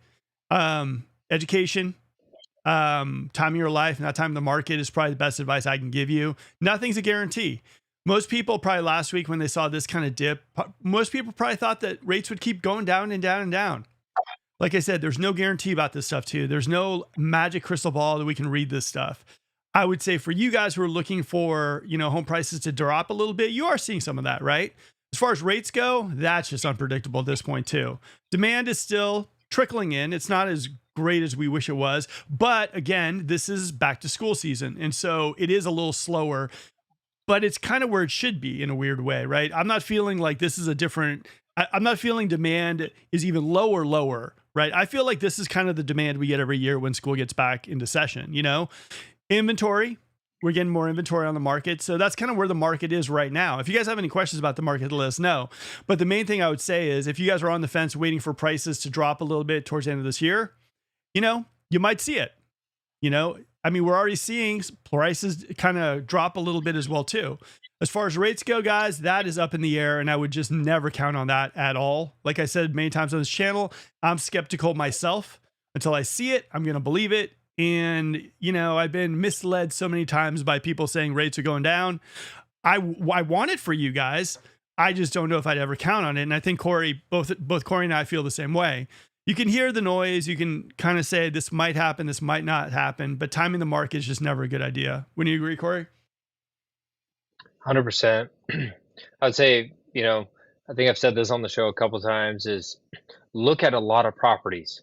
I think looking at as many homes as possible is probably one of the best things you can do to keep yourself current with the market, what prices are, and then when you see a good deal, you'll immediately know, instantly saying, "Gosh, this is the home for me. It checks all the boxes. It's a price that's right for us. It has all the things that we want, right location, right this, right that." Um, and if you're not paying attention to the market and you're like, "Hey, I'm gonna hold off, hold off, hold off," and then you see one nice home, you'll have that crazy emotional reaction that's like, "We gotta have this," and then you might go overboard on it. Um, just like, buying a car. Go and test drive a bunch of them. See what's gonna fit. Go to a place like CarMax where there's a bunch of cars all in one, different types of cars all in one location. Um, try them all. Interact with them. Open the doors. Press the buttons. Do all the things. Um, but beyond rates, I think that's probably the best thing you can do and you don't have to do that with an agent. If you don't want to commit to an agent or feel like you're wasting an agent's time, just go out and see a bunch of open houses. You don't have to feel like encumbered by bothering an agent to go see these different houses, but go out and see a lot, and that's going to get you really sharp on the market. 100%. Like I said, guys, this is about you guys, not about us. So, do what you do and kind of figure out if this is the time that you should be looking, and, educate yourself and everything too. You're going to know when you know. And like I said, majority of the time when we show people houses, we're not like, buy this house or this house is this house is that. They're usually like, we keep showing houses until someone turns to us and goes, "This is the house for me. I love the price. I love this. This is the house I can picture myself in." They start checking out where the furniture should be and everything too. And then, it's a winner. So, you guys will get there. Everyone will get there eventually if it's your time. All right, let's get some questions. Here we go. Go for it. I feel my job is when we're showing houses is I go in, I try to get there a little early, turn on the lights, unlock all the doors, get everything situated. And then as the buyers are going through, I like to give them their time to just soak it all in. While I'm going out, I'm looking at the roof. I'm opening up the electrical panel. I'm looking at the HVAC. I'm peeking under the house. I'm looking for dry rot. I'm looking for all when they and if they say, "Hey, we don't even like it. It's not a fit for us," then I don't even touch on those items. But Yeah. if they love it, they said, "Gosh, we really love this house," then I start going over, okay, here's what we have to talk about. It has a Zinsco panel. It has one of those outdated panels that needs to be replaced. It's going to be flagged on a home inspection. The roof is a little dated. I see wear here and there. These are things that if you're interested in it, you should keep in mind if you have to own it, but also it becomes negotiating points. Yeah. So, that I feel my job is to educate them on the condition of the home as best as possible because we see homes all day long. Um, that when you're touring a home, it's such an emotional experience. You're envisioning your life there, your family there, that you're not paying it. That most buyers are not paying attention to those items, and so that's my job is to pay attention to the day-to-day nitty-gritty. I don't have an emotional reaction to homes when I go in them. I'm there to do my job, and so Yeah. yeah, For us, another thing too is just like, and like Corey and I are kind of the same person. So it's about also like when you first meet a person or you talk to a person over the phone and you set up that first initial appointment and you're seeing homes for the first time, like that's the first time that you're going to read really what the person really likes. Do you know what I mean? Like as you go through that first tour, you're going to see if they like 2 stories, single stories, the lot size, what kind of style do they like? Do they like contemporary? Do they like fixers? What are things that are really important to them? If you can do that first tour really, really well, and you listen to what they want and you watch at those things that make them really excited and those things that really, they're just like, I don't like that at all. And if you can kind of like use that, then what you're going to find is future tours with that client, like, you're going to basically not waste your time or theirs because you're going to know what they right. really, really like. And if you could do that, that's for me, one of the things that separates a good realtor from a great realtor. Do you know what I mean? Like just not pushing your will, not saying this or saying that, but just like listening to what they want, observing what they really, really like, like, ooh, okay, this is good. And then having that kind of feeling where you're like, you find something on the MLS, maybe like in a week or two, or you're like, oh yeah, touchdown. We got it. Look at this. And that's the thing. I mean, if you can get that, if you can find a realtor that does that for you, that I think that's $1 million thing. Cause I've seen a lot of people who are like, I was working with someone else and like, they was just a waste of my time. They're showing me stuff. I told them I wanted 2-story homes and they were showing me 1-story homes and it just didn't make sense. You know what I mean, Corey? Oh, 100%. Yeah, and you learn that through experience as an agent, we've all been in that. Any agent that's been in the career for some time has been in that situation where you're like, gosh, I'm missing the mark here. And you're trying to supply them homes, but what that I equate that to is you haven't, as an agent, I haven't seen enough homes with you present enough to know what you like or not. And so that's where Yeah. I just highly emphasize, and that can become a struggle with people, moving in from like a place like Chicago or Texas or Southern California, coming into this area. um, it's hard when you're trying to pre-select homes for them and not knowing what they want. um, a video can only show so much, Yep. and that then we go back to that gut feeling of, gosh, this feels like home. I love this place. It just connects with me energy wise. The vibe is right. I just feel good here. Or the complete opposite, where they're like, oh my god, this place gives me the ick and I want to get the heck out of here. Even though it looks amazing on paper, I don't like being here. And so you just gotta do it. You just gotta get out there and see it and do it, and trust your agent. Oh yeah. 100%. 100. Yeah. All right. So what are some things one should know when upgrading to a new home from a paid off home as far as taxes are concerned? Well, if you have a house in Sacramento that you bought maybe 10 years ago, the new home you're going to buy is probably going to be a lot more expensive, and you're going to end up selling your house for a whole lot more money. I would say one thing too is just like if you are upgrading, and you just understand that your property tax is going to increase if you get a more expensive home. I mean, I think that's kind of obvious. I would say also you got to stay in a house for 2 years. Capital gains, that's another one I'd say. Huge. I would also say before you're selling your house, I mean, evaluate. This is kind of like a side tangent, but evaluate if you really want to sell your house, right? I mean, if it's already paid off, it could be a great investment, and selling it could be a huge mistake for you to make. What do you think, Corey? Yeah, a couple different caveats. I would say, if your home is paid off, and you're looking to upgrade and taking out a new mortgage on a new home, I would highly consider looking at renting your existing home out and building an investment portfolio with for real estate. Rent that your existing home out. You can leverage it with a home equity line of credit, a HELOC as they're called, or refinance and pull cash out. There's two different versions, depending on what is a fit for you, and use the equity that you have in that home to buy another one and rent that house out to make sure you cover all the bills of it. Now you have something that's going to appreciate in value over time, hopefully provide you cash flow with the rental income, and that goes towards paying for your new home. Um, if that's not something you're interested in doing, then I would say, look at your capital gains.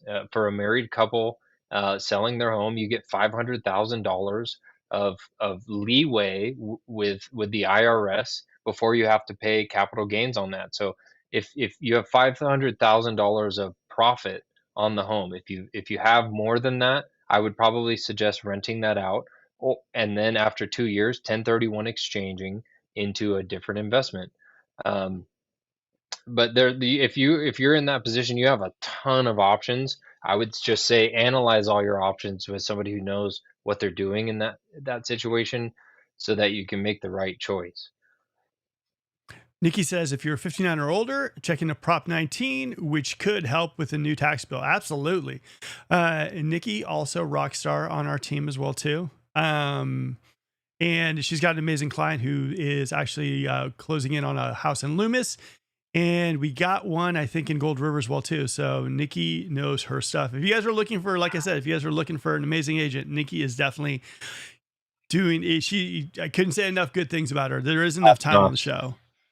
Oh Yeah. yes, Prop 19, another gift to boomers at the expense of younger generation. There's always pros and cons to everything. All right, let's do some questions and then we're done for the night. All right. Why Sacramento, California is the next big thing in 2025? Where are all these people going to work? Businesses are moving out. State jobs, medical jobs, all the building jobs. I mean, there's a lot of jobs here in Sacramento. What do you think, Corey? Are we hurting because Intel is not hiring? I would disagree. I think Sacramento is a booming location. Even in when you see areas that are adding growth in tough economic times, I think that's a sign that when things turn good, it's going to be the place that everybody wants to be. And being growing my commercial side of the business and really leaning towards that aspect of it, I am showing more properties to retail centers, office buildings, businesses in the area, and that all equates to growth, jobs, and more opportunity. So we're seeing retail centers that have been vacant for 2 or 3 years now getting leased up like crazy. And I'm part of that aspect of the business where I'm having active leases in these retail centers and office buildings with new businesses growing, as well as in the industrial side. A lot of people don't pay attention to the industrial side, but you got to keep in mind these are the people who are building your cabinets, doing your drywall, building the homes, repaving your driveway. And so when that all equates to jobs, there may be some major businesses moving out, which is I think where this comment is coming from. But I wouldn't let the aspect of one major business to derail from the data that shows that we're seeing growth even in a tougher economic time in our location. So I see growth. I only see things getting busier and more competitive, especially on the commercial side, as we move forward, which equates to more opportunity for people.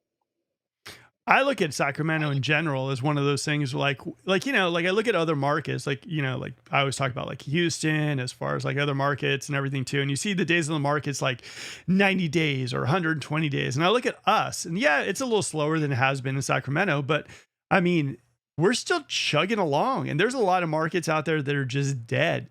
I look at us as far as like all the new dignities that are being one Elk Grove. There's another one coming to Folsom, UC Davis Medical Center extension, Folsom Ranch. Folsom There's a new Ranch sports is center coming huge. out. Yeah. There's a new Kaiser coming out in like downtown Sacramento campus, and one in Roseville. You got medical Right. galore. Intel's renting out a majority of what they got over there at Qualcomm. I mean, guys, Sacramento, all we just need is the economy to be just a little bit better, rates to drop just a little bit, and Sacramento is going to boom again. So for me, like I'm super optimistic about us. Like for me, I look at it, and if you do run the stats of other areas, like run us against Phoenix, run us against like Houston, run us against like Las Vegas. almost, yeah. I mean, it's scary to think how okay Sacramento is, even Yeah. against the Bay Area. It's a scary thing. But for me, at least, I don't know. I think you guys are in a good stage or a good place to be, especially if you bought here in Sacramento. And I think all we're waiting for is the next boom in Sacramento. All of a sudden, it won't be that question if Sacramento is affordable or not. It'll be affordability won't even be part of Sacramento after the next boom happens. So just keep Right. in mind. All right, follow-up question. If I were to take a HELOC out of my paid home, that mean I would now have two mortgage payments? Not entirely sure how a HELOC works and rates for that. Thanks. Yeah, so a HELOC rate will be slightly higher than like a conventional mortgage payment rate would. But the goal with the HELOC is to only pull out enough money that you need to put down the appropriate down payment you need on the new home. And that gets you into the home with a payment that you're comfortable with. And then conversely, looking at the home you're going to rent out and make sure that you're not pulling out too much money that you're not going to cash flow on that rental. Because if you're going to rent that out for, $2,500 a month, you don't want to pull out too much equity that's going to put your payment at $3,000 a month, and now you're losing $500 a month on that, even though you're renting it. So the idea is to, uh, yes, you do take on two mortgages, but if one is being paid off by the rental income that you're bringing in, you now have an asset that's going to appreciate over time and you're making money on, even if it's, $300-400 a month. That's not life changing for in most cases. But if you have the appreciation gain over, you're making $300 a month and you're gaining the appreciation over a span of 3 4 5 years, that is where you can build massive amount of wealth.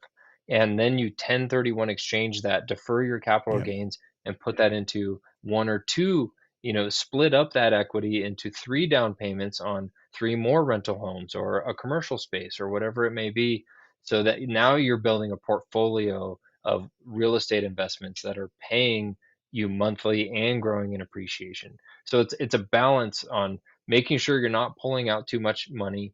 And if you have money saved, then that's even a better position, because then you can only pull out a small portion. You have a small mortgage payment on it, but if your rental income on that is paying it plus some, the appreciation is going to outweigh that minor loss you're going to accrue.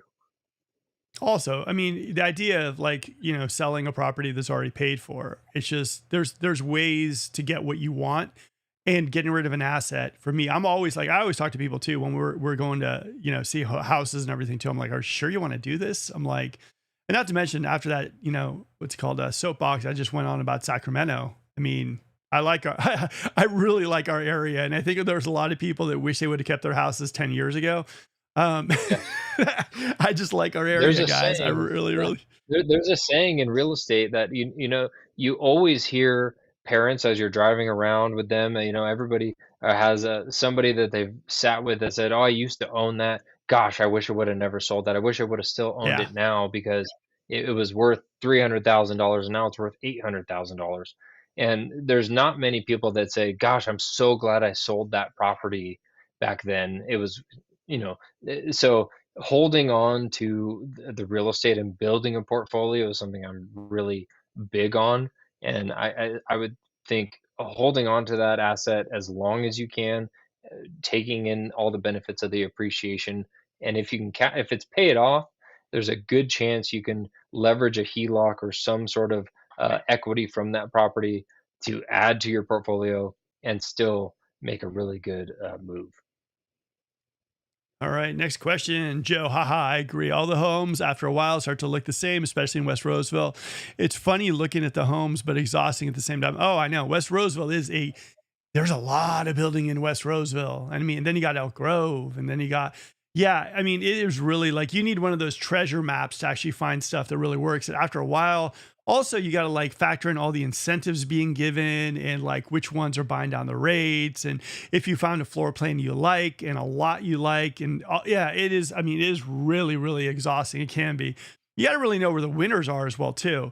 I will tell you one thing though. The funny thing is like Whitney Ranch, I love the community. I love the area and everything too. But I do think also that, they should be a little smarter about giving, like, I think JMC, and as much as I like JMC, I think there's a lot of JMC building happening right now in West Roseville and in Whitney Ranch. And I think the thing with JMC is they got to get a little bit more creative with their elevations and stuff too. Because I went up to Whitney Ranch and West Roseville, JMC's building, I mean, they're building a lot. I mean, JMC's got to be one of the biggest builders in the West Roseville area. And in Whitney Ranch, a lot of those houses up there are JMC homes, and they still have the same elevation. So a lot of the clients we brought up to Whitney Ranch are like, everything kind of looks kind of the same up here. So hopefully it'd be nice to get a little bit of like additional, like, elevations. Elevations, for people who don't know, are like the outside of the house. There's the usuals, right? Traditional, craftsman, Tuscan, like Farmhouse. this and that. Yeah. Totally, Yeah. but they gotta spice that up and make it a little bit different, because it's getting a lot. There's a lot of similarity with some of these communities. So hopefully in the future we get them to actually like spin it around and do some additional like, additional like elevations, or because it is getting a little bit repetitive, I think. Don't you think? Oh, 100%. And it's tough when all of the homes in the area all look the same, and that hurts resale value at the end of the day. And so, Yeah. I think the contemporary modern that, modern homes, like modern styling, um, kind of went away, 5, 10 years ago, and now it's all kind of more farmhouse craftsman traditional.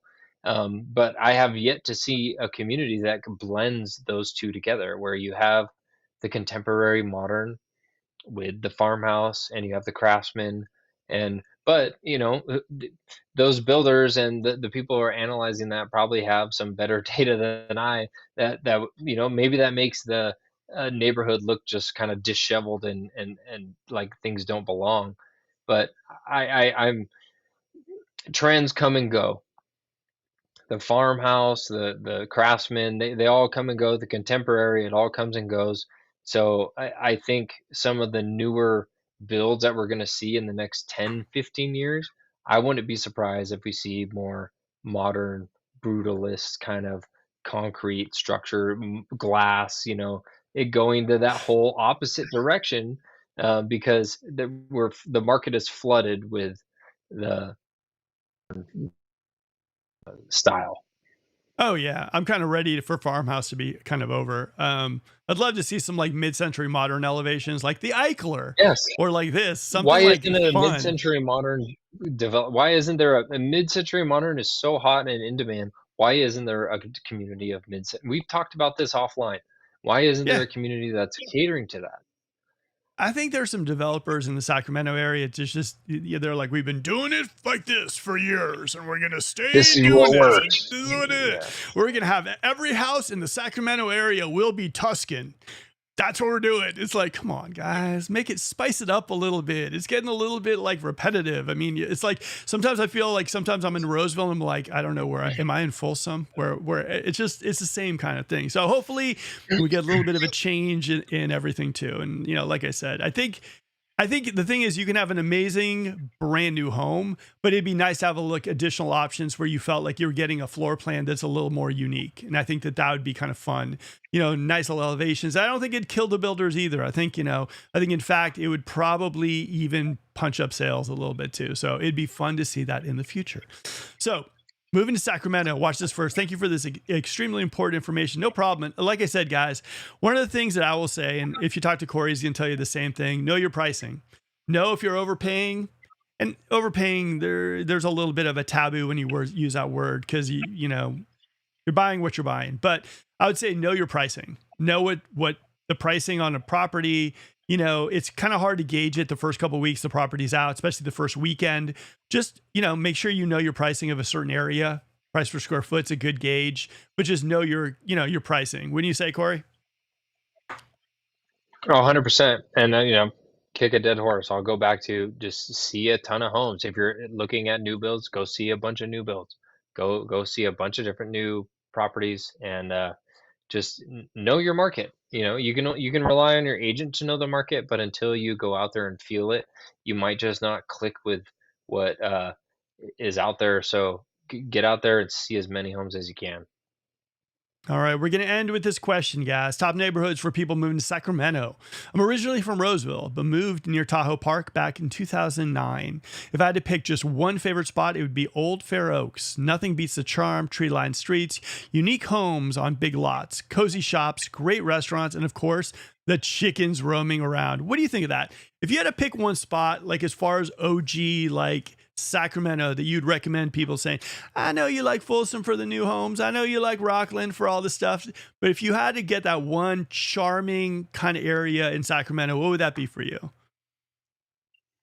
Well, I'll caveat that with is if you know the area well and explore a lot. Again, going back to seeing a lot of homes, if you explore a lot, you'll find those pockets in almost every city in this area.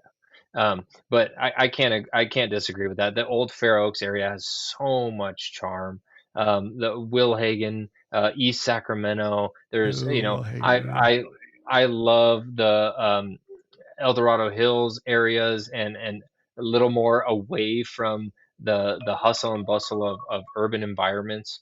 And so I think if you can explore some of those areas a little bit more, um, you'll find that in almost every city you go to. You just got to kind of seek it out. But Old Fair Oaks, East Sacramento, Wilhagen. But keep in mind, because these areas have that much charm, they tend to be higher on the price scale. You know, they're Yeah. they're highly desirable because everybody loves them. So this pushes you from that five, six, $700,000 range into that 8, $9 million range, because they're highly desirable and people know that people who live in the area for a long time or understand these things or know these pockets, have been watching these areas closely and know when to get in, and they get in at the right time, and they stay there. There's a far less turnover in those favorite spots, those hot spots, than Oh there is yeah. in the outsider areas.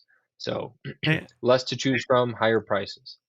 I mean, there's so many nice little areas to take a look at. Like that, this is one of the reasons why I like Sacramento, because it's hard to pick just one area that you're just like, that's the spot you should look at. Fair Oaks, I like Phoenix Fields, I like Crow Downs. I Yeah, mean, what is it? The Pocket's fantastic also. pockets I amazing. mean, Yeah, Sierra Oaks is so nice. I mean, there's just so many. The Bluffs also. I mean, there's just so many areas. There's Woodbridge in Orangevale as well too. There's just, and Cameron Park. Cameron Park is just like, for hidden me. I gem think it. off the You map. guys, Yeah.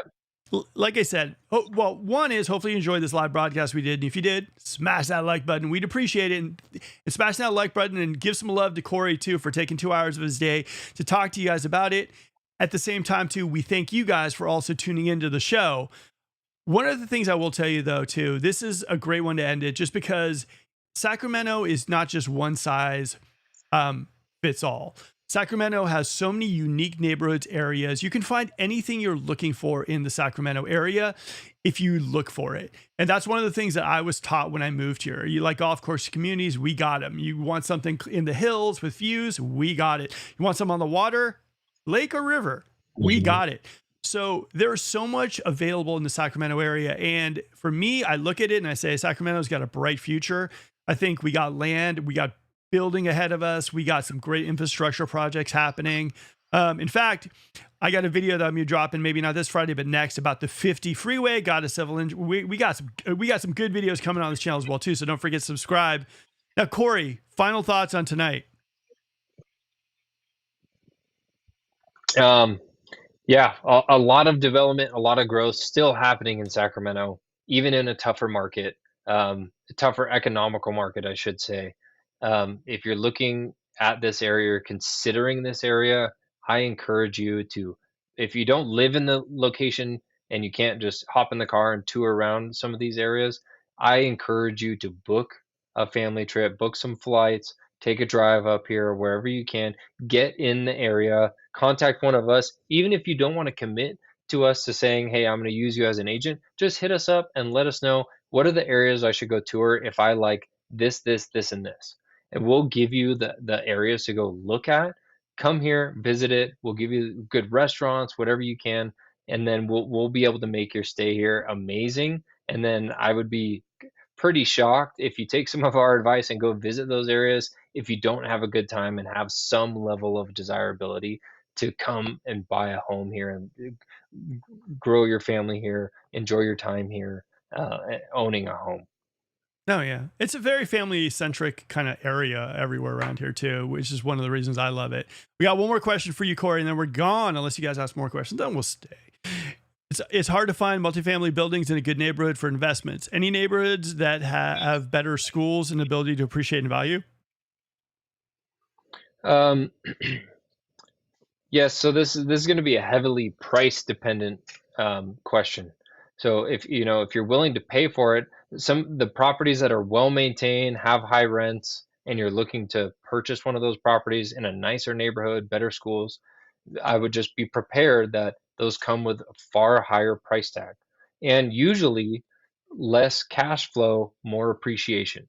So you have to take that into account that you'll cash flow a lot more if you go into a rougher area that has, I shouldn't say rougher, but a less desirable area that may not have higher rated schools. You'll have better cash flow, you have better rental income, your purchase price will be lower. But in the areas that have um, better schools, better accommodations, better restaurants, shopping, life, family aspects to it, accessibility to waterfronts, lakes, like you said, rivers, all those things. You'll pay a higher price for those, but you'll gain in appreciation significantly more than you will on a property that in other areas. So, like I said, all these variables play a huge role in our calculations, and we talked about like cash on cash return, return on investment, projected appreciation, those kind of things. But I would say gear more towards a property that is well maintained and maybe mismanaged on the rents, has low rents and high expenses, because you can adjust those things over time. Property that has deferred maintenance, that's just money out of your pocket immediately. All right. I think that that's a good place to stop for the evening. You guys, thank you for tuning in. We really appreciate it. And like I said, if you have any comments or questions about what we talked about this evening, put them below. And like I said, we are very into the comments and questions. We'll answer all of them. And thank you guys for taking time out of your evening to watch the show. And this Friday at 7, I'll be dropping another video, and we'll definitely have Corey back on because he's a rock star. We're out of here. Okay, guys, hopefully you enjoyed the show tonight. We do this show every single Wednesday at 7 p.m. just for you. If you enjoyed the show, please smash that like button. Also, questions and comments are welcome below. I'll make sure to answer them. Now, guys, we are a real estate team in the area. So if you're thinking about making the move to Sacramento, you have some questions about Sacramento, there's a Zoom link below. Jump on a call with us. We can answer any questions you have about the Sacramento area. Now, if you're someone looking to sell your home, guys, don't go for that post in the ground old school realtor, not in this type of market. We sell homes via YouTube, Instagram, and we also do those open house cookies. We also do those regular things the OG realtors do, but we step it up. We do our marketing. There's not any other team in the area that can match up to us. As far as YouTube, Instagram, social media, we do it all. Now is the time in the market that your listing needs to get all the eyeballs humanly possible to get that thing sold.